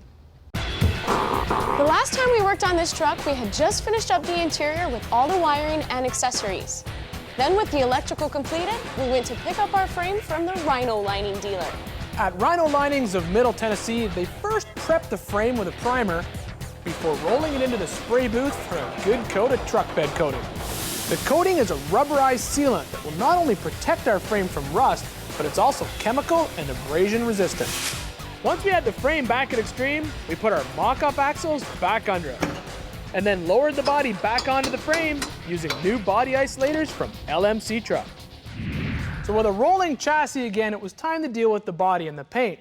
Now the Suburban Gorilla is being built to spend just as much time off the road as it is on. So dropping like 10 grand on a hardcore custom paint job just didn't seem right. So we loaded it up and took it to a local body shop where they painted it exotic gray with the new NanoVeer clear coat system. This clear coat system is supposed to be more durable than the standard clear coats, and it's supposed to shed dirt and mud off a lot easier. But I guess we'll just have to find that out later. Then all we had to do was slip in our twin turbo Duramax. This is where all those mock-ups really pay off because the engine dropped in between the frame rails, no major issues. So that gets you caught up to what's been going on behind the scenes. But what got us to this point right here? It all started with the idea of building the ultimate tow rig for Extreme 4x4. We shopped around and found our inspiration, the 2006 Hummer Alpha H1. But can you say sticker shock? So we had an idea. What if we built our own H1 inspired truck that's even better than the Hummer version? So it all started with a thrashed 87 Suburban that we dragged into the shop and stripped to the bare frame. We converted the front suspension to a 4-length of coil springs and modified the body to fit our twin-turbo Duramax, Allison 1000 transmission, and MP 203-205 combo. And when it came time to build the Duramax, the only place to go was Gale Banks Engineering in Azusa, California, where we built our engine and ran it on the dyno. The final results? 1,300 pound-feet of torque and 770 horsepower. With all the fab work finished and the body back from coating, it was time for the most complex wiring harness ever. 26 circuits in all with custom touches like 3 TVs, a backup camera, DVD player, HID off-road lights, and of course, all the normal circuits found in a truck. So now you're caught up, and by the end of the day, this thing will be out on the road and on the trails. And it's gonna be a blast. Now the drivetrain in this truck, no question, it's insane. It's over 8 feet long, and we're stuffing all the power through the same Allison 1000 that you find in a Hummer H1. But instead of using an aluminum transfer case, we're using a dual cast iron full gear setup, arguably one of the strongest dual case setups ever. Off-Road Design supplied us the triple stick shifter to control their doubler setup. We chose the floor mount system because of the location of our trans. But the Allison 1000 is a fully computer controlled trans, and Powertrain Control Solutions have just released a standalone controller for this model. PCS got its start building standalone EFI systems, and seeing the trend of computer controlled transmissions being installed in almost everything, they now make controllers for all popular models. The Suburban Gorilla was built for both function and comfort, so of course we gotta have heating and air conditioning. We went with the Elite Fresh Air system from Hot Rod Air. Not only can we pull in fresh air from the outside, but we can recirculate the air that's inside the cabin. We also had a lot of options as far as piecing together stock parts, but this turns out that it's much cheaper and easier to install. Once the condenser is mounted behind the grille, the unit itself is installed into the truck. This unit has both cooling and heating, and a billet firewall bulkhead connector will help clean up the install. Banks Engineering built all the accessory brackets for our D-Max, and once the lines are connected from the AC compressor to the bulkhead, the air conditioning system is ready to roll. Now, our brake system from Bandco Power Brakes and steering system from West Texas Off-Road are going to work hand in hand with each other, and that's because we're using Hydro Boost brakes. Now, Hydro Boost is not new technology, and the principle is pretty easy to understand. It uses the pressure from the power steering pump to work as the pedal assist inside the master. Now, think of it this way. A typical vacuum assist brake system puts out between 1,000 to 1,600 PSI, while a Hydro Boost kit maxes out at well over 3,000. The Urban Gorilla body has a flat firewall, so we picked up a used brake pedal assembly from a CJ7 Jeep. And since Bandco has a bolt-in replacement kit for Jeeps, it made choosing our master cylinder setup quick and easy. Now, the steering on this truck is a pretty typical swap for a K-Series GM. We've replaced the four-wheel drive box with this two-wheel drive unit so we can have crossover steering instead of the typical push-pull you'd find on this type of truck. Plus, we'll be using hydraulic ram assist to help with the larger tires. But we're not going to install that cylinder until we get the actual axles underneath the truck. That's going to happen later. Stay with us.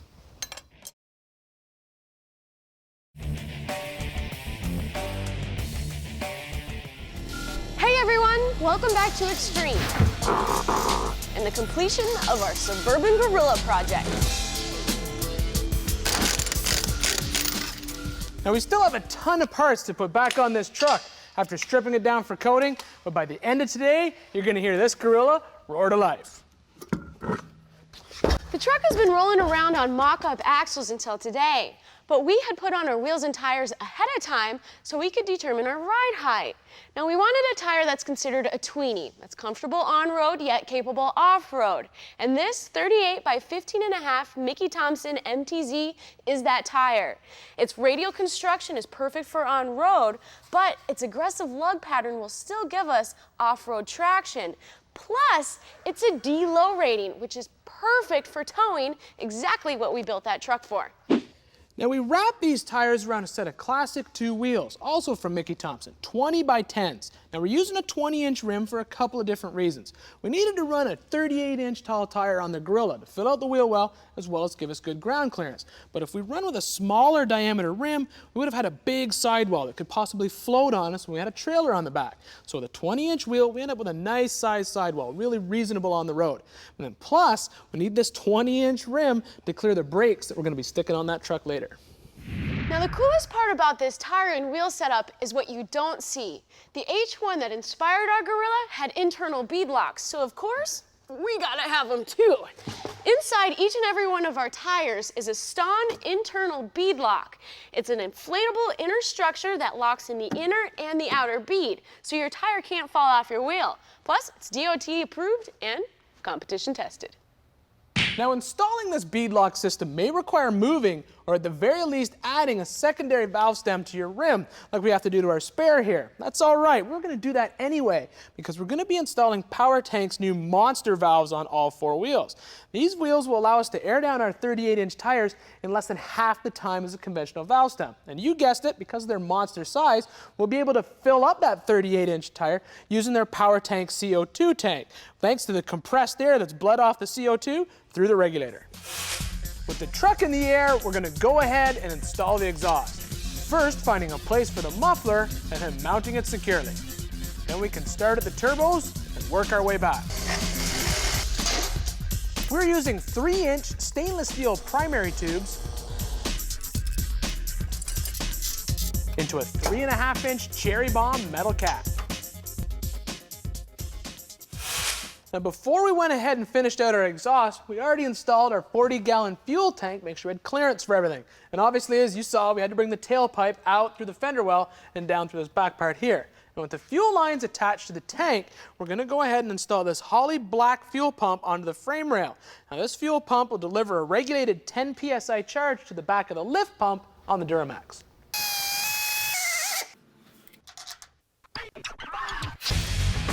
Now it's time to head under the hood. The first thing to build is a battery box to hold our dual AGV batteries.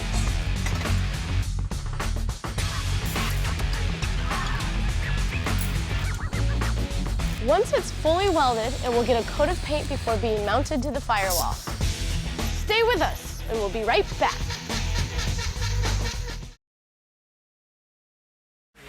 Welcome back to the Extreme Shop, where Ian and Jessi are putting the finishing touches on their Suburban Gorilla. And when you take a closer look under the hood, you can see that the engine is far from being finished, but we are so close. But right now, we got a lot of tubing we need to deal with.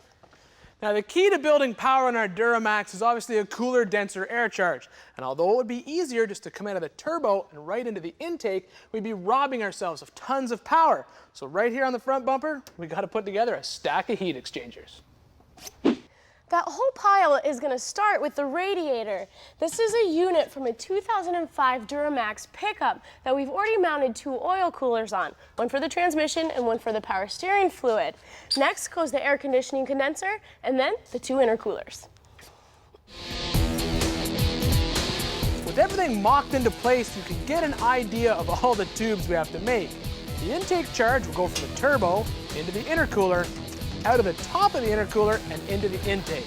And since we have 2 turbos and 2 intakes, it means 4 boost tubes in total. The tubing is made from 3-inch stainless exhaust pieces that came from Banks.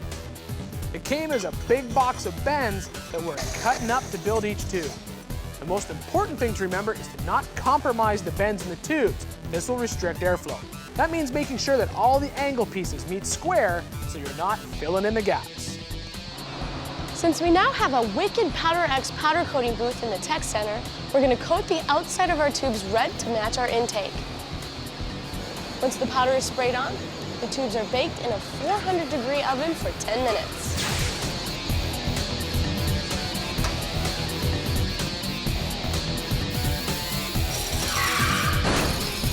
Ta-da! Oh, shiny red. Maybe a little warm.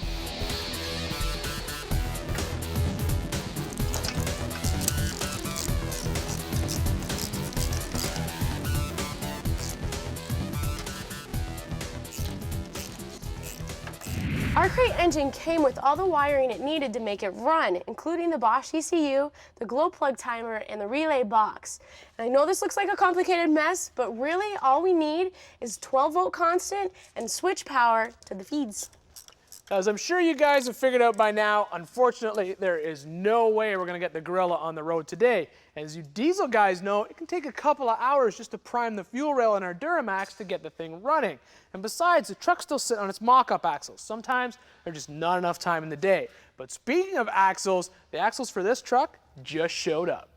This Dodge Dana 60 and Corporate 14-bolt were built by Mad 4-Wheel Drive and delivered about 10 minutes ago. But unfortunately, we've run out of time, so we'll give you all the info on these axles next time when we're slinging them under the Gorilla. We'll see you then.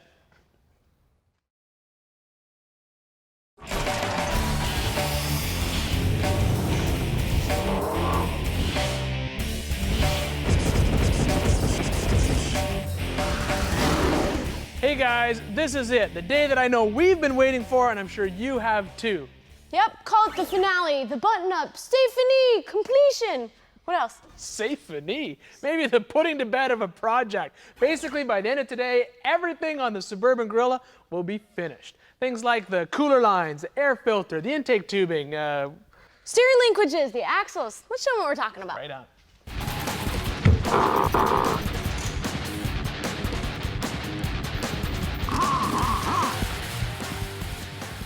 Now for the ultimate tow rig, we of course had to have the ultimate axles. Now starting at the wheels, we have Wilwood 6-piston calipers and massive 16-inch rotors, all mounted on a used 14-bolt that Mad 4-wheel drive completely tore down and stuffed with 456 gears, an ARB locker, and 35 spline axles. Now the front axle started life as a 99 Dodge 3/4 ton Dana 60. And as you guys know, those axles have a 2-piece passenger side axle shaft with a centerline axle disconnect to disconnect it from 4-wheel drive. So to clean things up and make it stronger, Mad 4-wheel drive basically pulled that whole tube out of the housing and replaced it so we could run a single piece axle shaft on the passenger side, making it stronger. But the upgrades didn't stop there. The Dodge axle also uses unit bearings for wheel bearings, something like this. Now the downfall of these is they're non-serviceable, so when they wear out, you got to replace them at well over $100. And when you run oversized wheels and tires, these things wear out a lot more regularly. So we went ahead and they installed a Dynotech unit bearing elimination kit that converts the front end to the older style tapered roller bearing, 2 wheel bearings, one on the outside, one on the middle, that you can rebuild if you need to, plus freewheel and hubs. And then the same as the rear, Wilwood 6-piston calipers and 16-inch rotors that are actually from a Hummer H2 big brake kit that basically help pull this thing down off highway speeds, especially when it's pulling a big trailer. Considering that we started with a pretty torn up 87 Suburban, we looked towards a Hummer H1 for both style and mechanical inspiration. The result, one badass truck. Getting here was a huge undertaking with a ton of one-off parts, like our twin-turbo Duramax, all the super cool components inside, and not to mention all of the wiring. But in the end, it's the little things that take forever. Like the air intakes for our twin turbos. Originally, we thought about mounting an air cleaner up through the hood, kind of like a typical H1. But that looks silly. So then we thought, what about mounting the air cleaner over here by the battery box? But we realized it's just going to eat a whole bunch of mud and dirt off that front tire. Who likes to eat dirt? So then we found that if we take an elbow, cleverly twist it towards the front of the truck, we can mount the air cleaner with lots of fresh air off the grill, maybe a shield to keep it from getting dirty. And only when it's cleverly twisted will it really work. The inlet tubing is made with 4-inch stainless steel pieces. And now that it's all welded up, all we have to do is snake it past the radiator and onto the 2 turbos. That is cleverly twisted.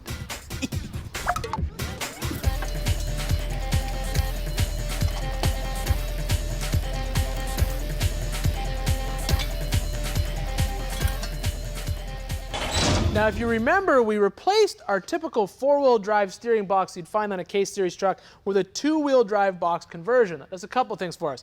Lets us have crossover steering, so fewer moving parts, plus the 4-wheel drive box would have gotten in the way of our coil spring conversion. Now, we also moved the box up and back a couple of inches towards the firewall to make room for our front bumper. Now, all this means custom steering shaft. You should try to keep at least ½ an inch of clearance around the steering shaft. In our case, we have to clear the spring tower and the turbo.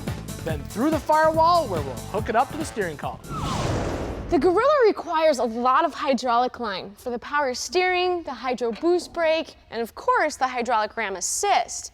Now you can go ahead and have some lines built with these crimp-on fittings, or you can go ahead and build your own using Earl's -6 steering line and their high-pressure steel fittings.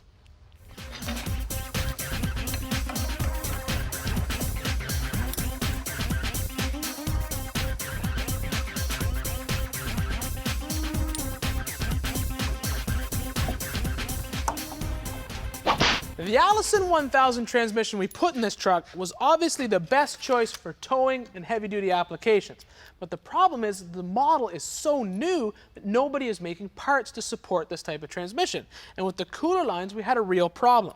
The stock lines use a steel line 5/8 of an inch with a quick connector. And this quick connector goes into a coupler in both the radiator and the transmission housing. But this thread is an M22. Nobody makes an adapter for this thread pitch. So what we're going to have to do is cut up a steel line, use this coupler, and a tube, nut, and sleeve to make it all work together. With the line cut and the tube, sleeve, and nut in place, we'll flare it with a 37-degree flaring tool. Now this is going to allow us to adapt our GM steel lines to our Dash 10 braided hose, but adapting the shifter took a little bit more work. Now, although the Allison 1000 does have 5 forward shifting gears, the manual valve only has 4 detents, just like a 700 R4. So that's what we did. We went ahead and modified a 700 R4 shifter cable to mount off the PTO cover right here. On the other side, we went ahead and installed this Hurst quarter shifter because the gate locks are easy to control with this large lever, and not to mention, this handle looks pretty beefy.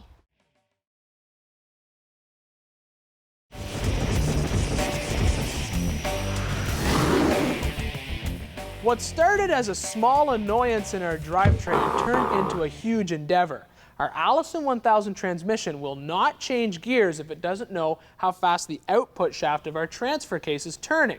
The problem we had there is the 205 transfer case was never offered with an electronic speed sensor, so we had to invent something. We called the guys at Advanced Adapters and had them send us one of their universal reluctor ring and speed sensor kits. Now this is designed to fit a 700 R4 transmission. Now the output shaft on our 205 is a lot larger, so we removed the stock plastic speedo gear and had the output shaft machined down by a local machine shop in order to accept the reluctor ring itself. Now we have a reluctor ring mount, we need to mount the speed sensor. So we pulled the rear housing off the transfer case, they fly cut it, drilled it and tapped it, and that way we can screw the speed sensor in and set it to the correct distance away from that reluctor ring.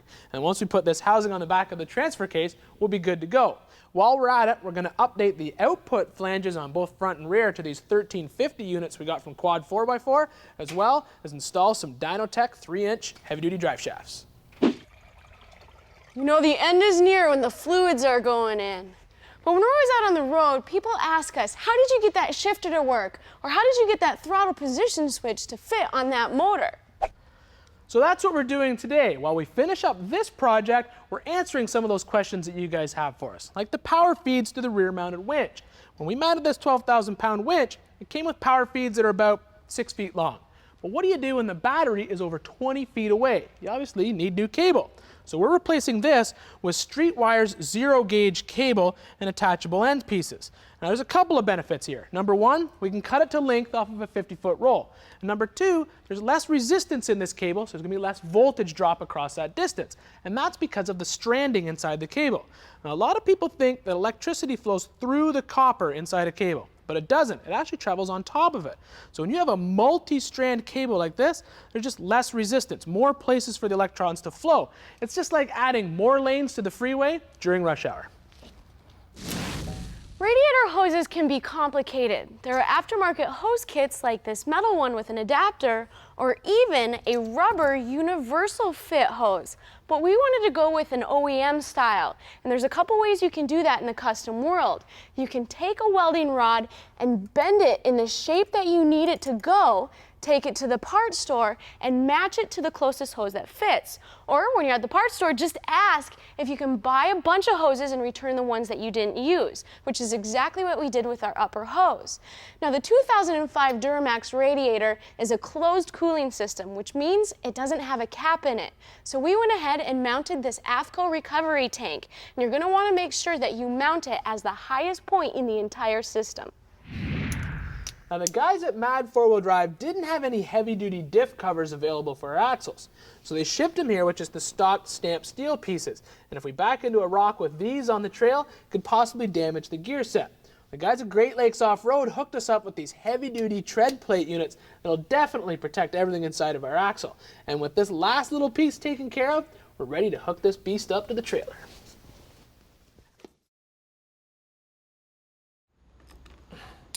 Now we stepped out of the shop into the POWERBLOCK Tech Center to finish up another project today, the ultimate trailer. Because if the ultimate tow rig's going to hit the road, it has to have something to pull. And if you remember, this thing started as just a pile of steel, and now it's a pretty awesome looking 26-foot gooseneck trailer.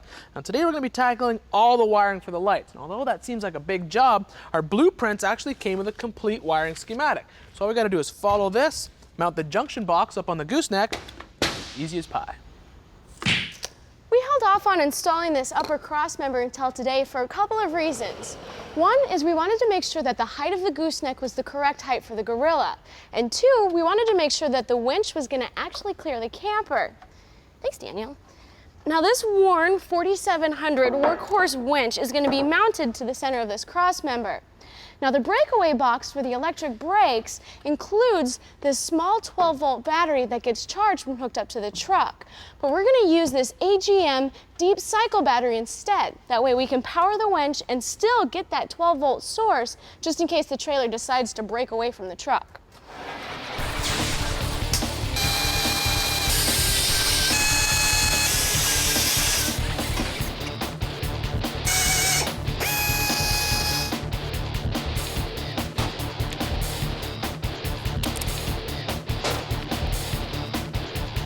Lights. Ooh. Turn signals. Oh yeah.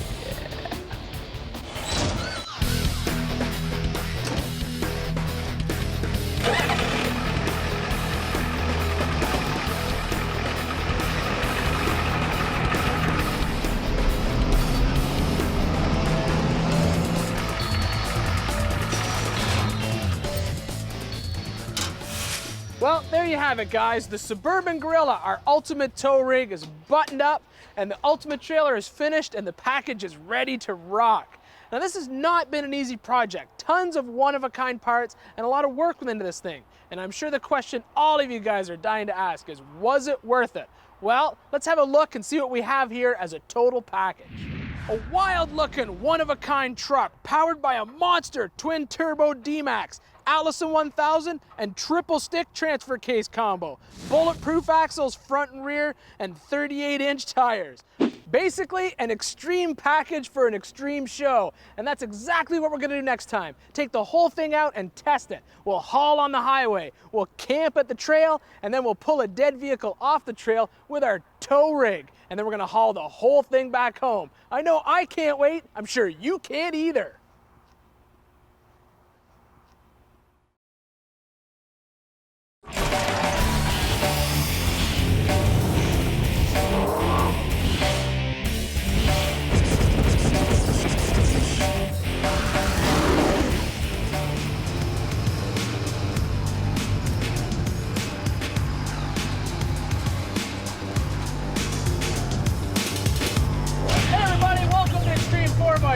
And as I'm sure you figured out, we're not in the shop and we're not on the trail. We're behind the wheel of our ultimate tow rig, the Suburban Gorilla. Now you've seen Jessi and I work on this thing for the past 2 seasons, and today is the day that you find out if it's all worth it. We're gonna test this thing in all the areas that we built it for. Towing on the highway, riding on the trail, recovering dead vehicles from the trail, and even just out on its own as a daily driver. But before we start that, let's get a look at where it all started. Our ultimate tow beast began as an '87 Suburban that spent its days as a field unit for the Georgia Department of Agriculture. Keep going up. We traded $600 for basically a frame and a VIN number. And now, it's a one-of-a-kind tow rig with the looks to turn heads everywhere it goes. I mean, when was the last time you saw an H1 with a gooseneck behind it? And with our killer Banks twin-turbo D-Max under the hood, it has the power to tow whatever we need, plus this rig is equipped to head into the trail.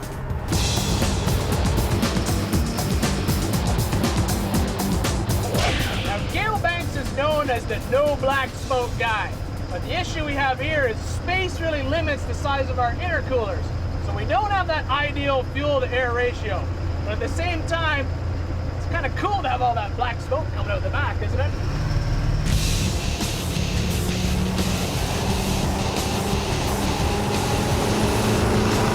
Keeps the tailgaters off. And now that we have our 26-foot gooseneck hooked up to the back with one of our buggies strapped down, it's time to test this truck's primary duty, towing. Now, driving with a gooseneck does take some getting used to because your rear wheels don't track the same as the truck, but it does help you get in and out of tight back roads a little bit easier with your load. Probably the biggest thing you got to worry about when you're pulling a trailer this big is merging with traffic. But really, with all the power underneath the hood of this thing, you just got to turn it on and hold on.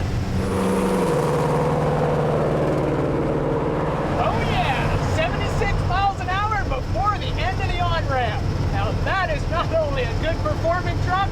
It's a little bit safer because we don't have to merge with traffic going slower. Acceleration is only half of what towing is all about. We're gonna throw out the anchor at some half-decent speed and see how our 6-piston Wilwood brakes, 16-inch rotors, and bandco Hydro Boost brake setup can handle this huge package. My goodness. Yeah, that works. That works indeed.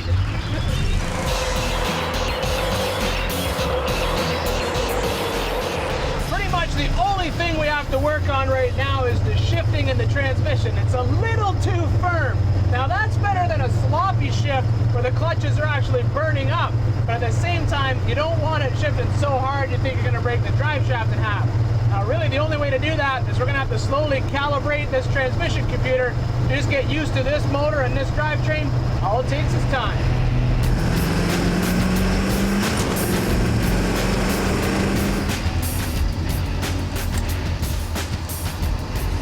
While we're here getting gas, we thought, why not go ahead and weigh this thing and see how much it actually weighs as a total package? My guess, I'm gonna guess just under 10,000 pounds. Let's see.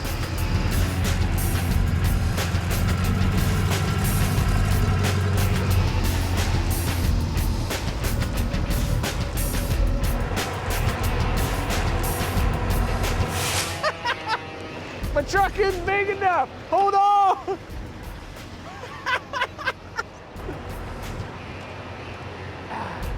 First way or re-way? First way. Come on, come on in. Thank you, sir.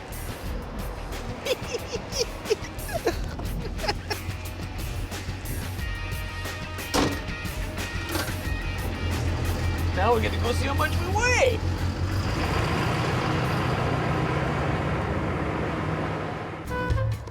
I was way off. What were you? Well, I was guessing well over 10, so I guess I could still say that I'm pretty darn close. How do you want to do it? We'll just go gross weight, whole package, out the door. All right, well, hop down here, Tommy boy. We got a little wager going. Okay?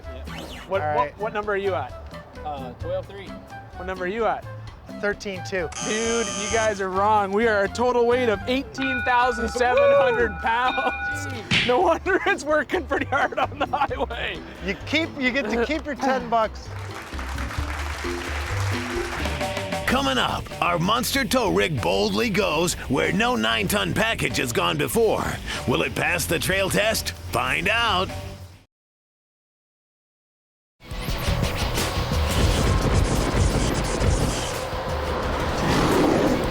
Welcome back to Extreme and our payoff day for the Suburban Gorilla Tow Beast. So far so good, as we're making the 50-mile highway trip to one of our favorite off-road parks.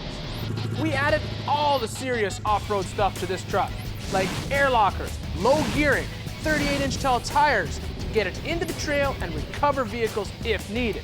But as an added bonus, we can pretty much haul our gooseneck anywhere we want. All right, we picked our spot on the top of the hill. Now it's time to set this thing up. Don't just be looking at it. Come on, set my trailer up. Come on, what, Tommy? I'll be right here. Someone get me a Red Bull. Another day at work.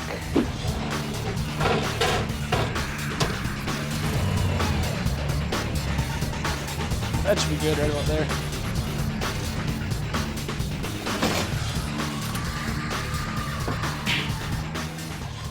Tom asked me how many man hours were in the truck, and I added them up the other night, and it made me sad. There's about 750 man hours in the truck and the trailer. 22 months to build it start to finish, including the trailer and the truck. Not to mention that there was 10 other vehicles built in between, so it was a lot of work. A lot of work. But it was worth it. And with our Extreme t-shirt flag flying and everything set up on top of the hill, let's check out our Scorpion camper. Now this truly is luxury when you're at the trail. I mean, come on, look at this. We've got a fridge to keep our food and our drinks cold. We got a full kitchen with a sink, a stove, and an oven in case the campfire's rained out. And we even have a toilet and a shower just to wash off a day's worth of grind. And we're still trying to find a spot to mount our 50-inch plasma screen TV. But for now, a smaller window into the off-road world will have to do. Let's go four-wheeling! The boys tangled a poison spider in a web it can't get out of, which means gorilla to the rescue. Stay tuned. We're back on Extreme with the final installment of our Suburban Gorilla project. We've proven this rig has the power to pull, and our twin turbo Duramax had no trouble getting our 18,000-pound package to the top of this hill. But that's only half the story. This rig's got it where it counts when we're talking about off-road. Large tires, big brakes, lifted suspension, chrome moly axle shafts. This Gorilla is built for off-road recovery as well. All right, will he make it? It's the name of one of our favorite trails, where we're going to try and intentionally flog our poison spider.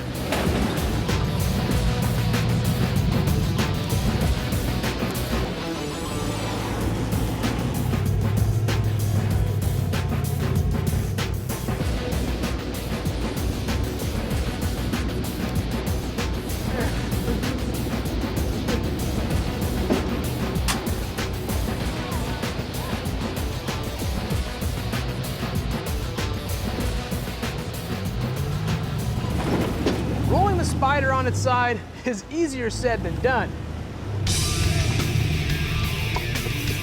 For Brandon and Suzuki, it happens every left turn.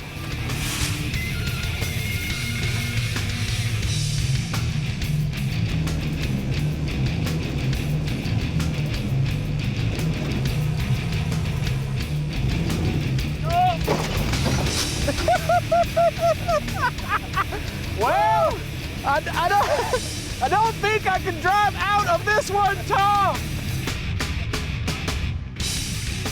Don't jump on me.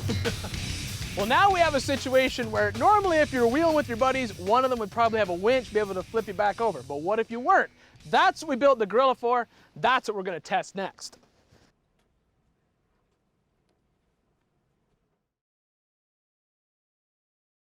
We're back on Extreme and the conclusion of what has been our most ambitious truck build ever. Winch him out. In the last phase of our Suburban Gorilla payoff, we'll test its ability to recover a rig on the trail. Namely, our poison spider, which we intentionally rolled earlier. Going to save the spider. The dual 203-205 transfer case combo was the ideal ticket for this truck. With gearing options of medium-low 2-to-1 and ultra-low 4-to-1, you can put that 1,300 pound-feet of torque to work on the trails. All that twisting motion and power on the chassis does make for some interesting sounds. Each part of this drivetrain was planned to eliminate weak links. 38-inch tall tires for added ground clearance.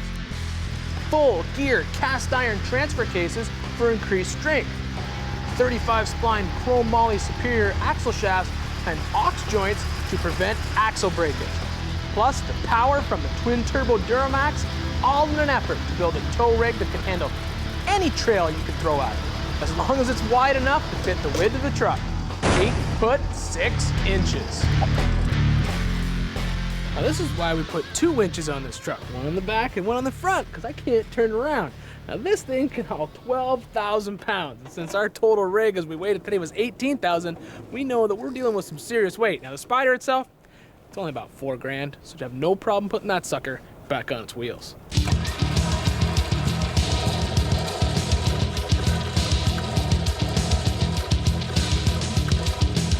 We'll winch it up, get the high lift out, hold the pressure on it with the high lift, take the winch off, and then we should be able to back it out or lower it down or something. I was gonna say throw it over, hook on the far side, and I'll be able to lift the whole thing up. Hey Tommy, yo, how about you drop it in gear and I'll winch it and see if you can get the rest of the way up. Yep, all right, I'm getting in my truck. Here we go, into the Gorilla.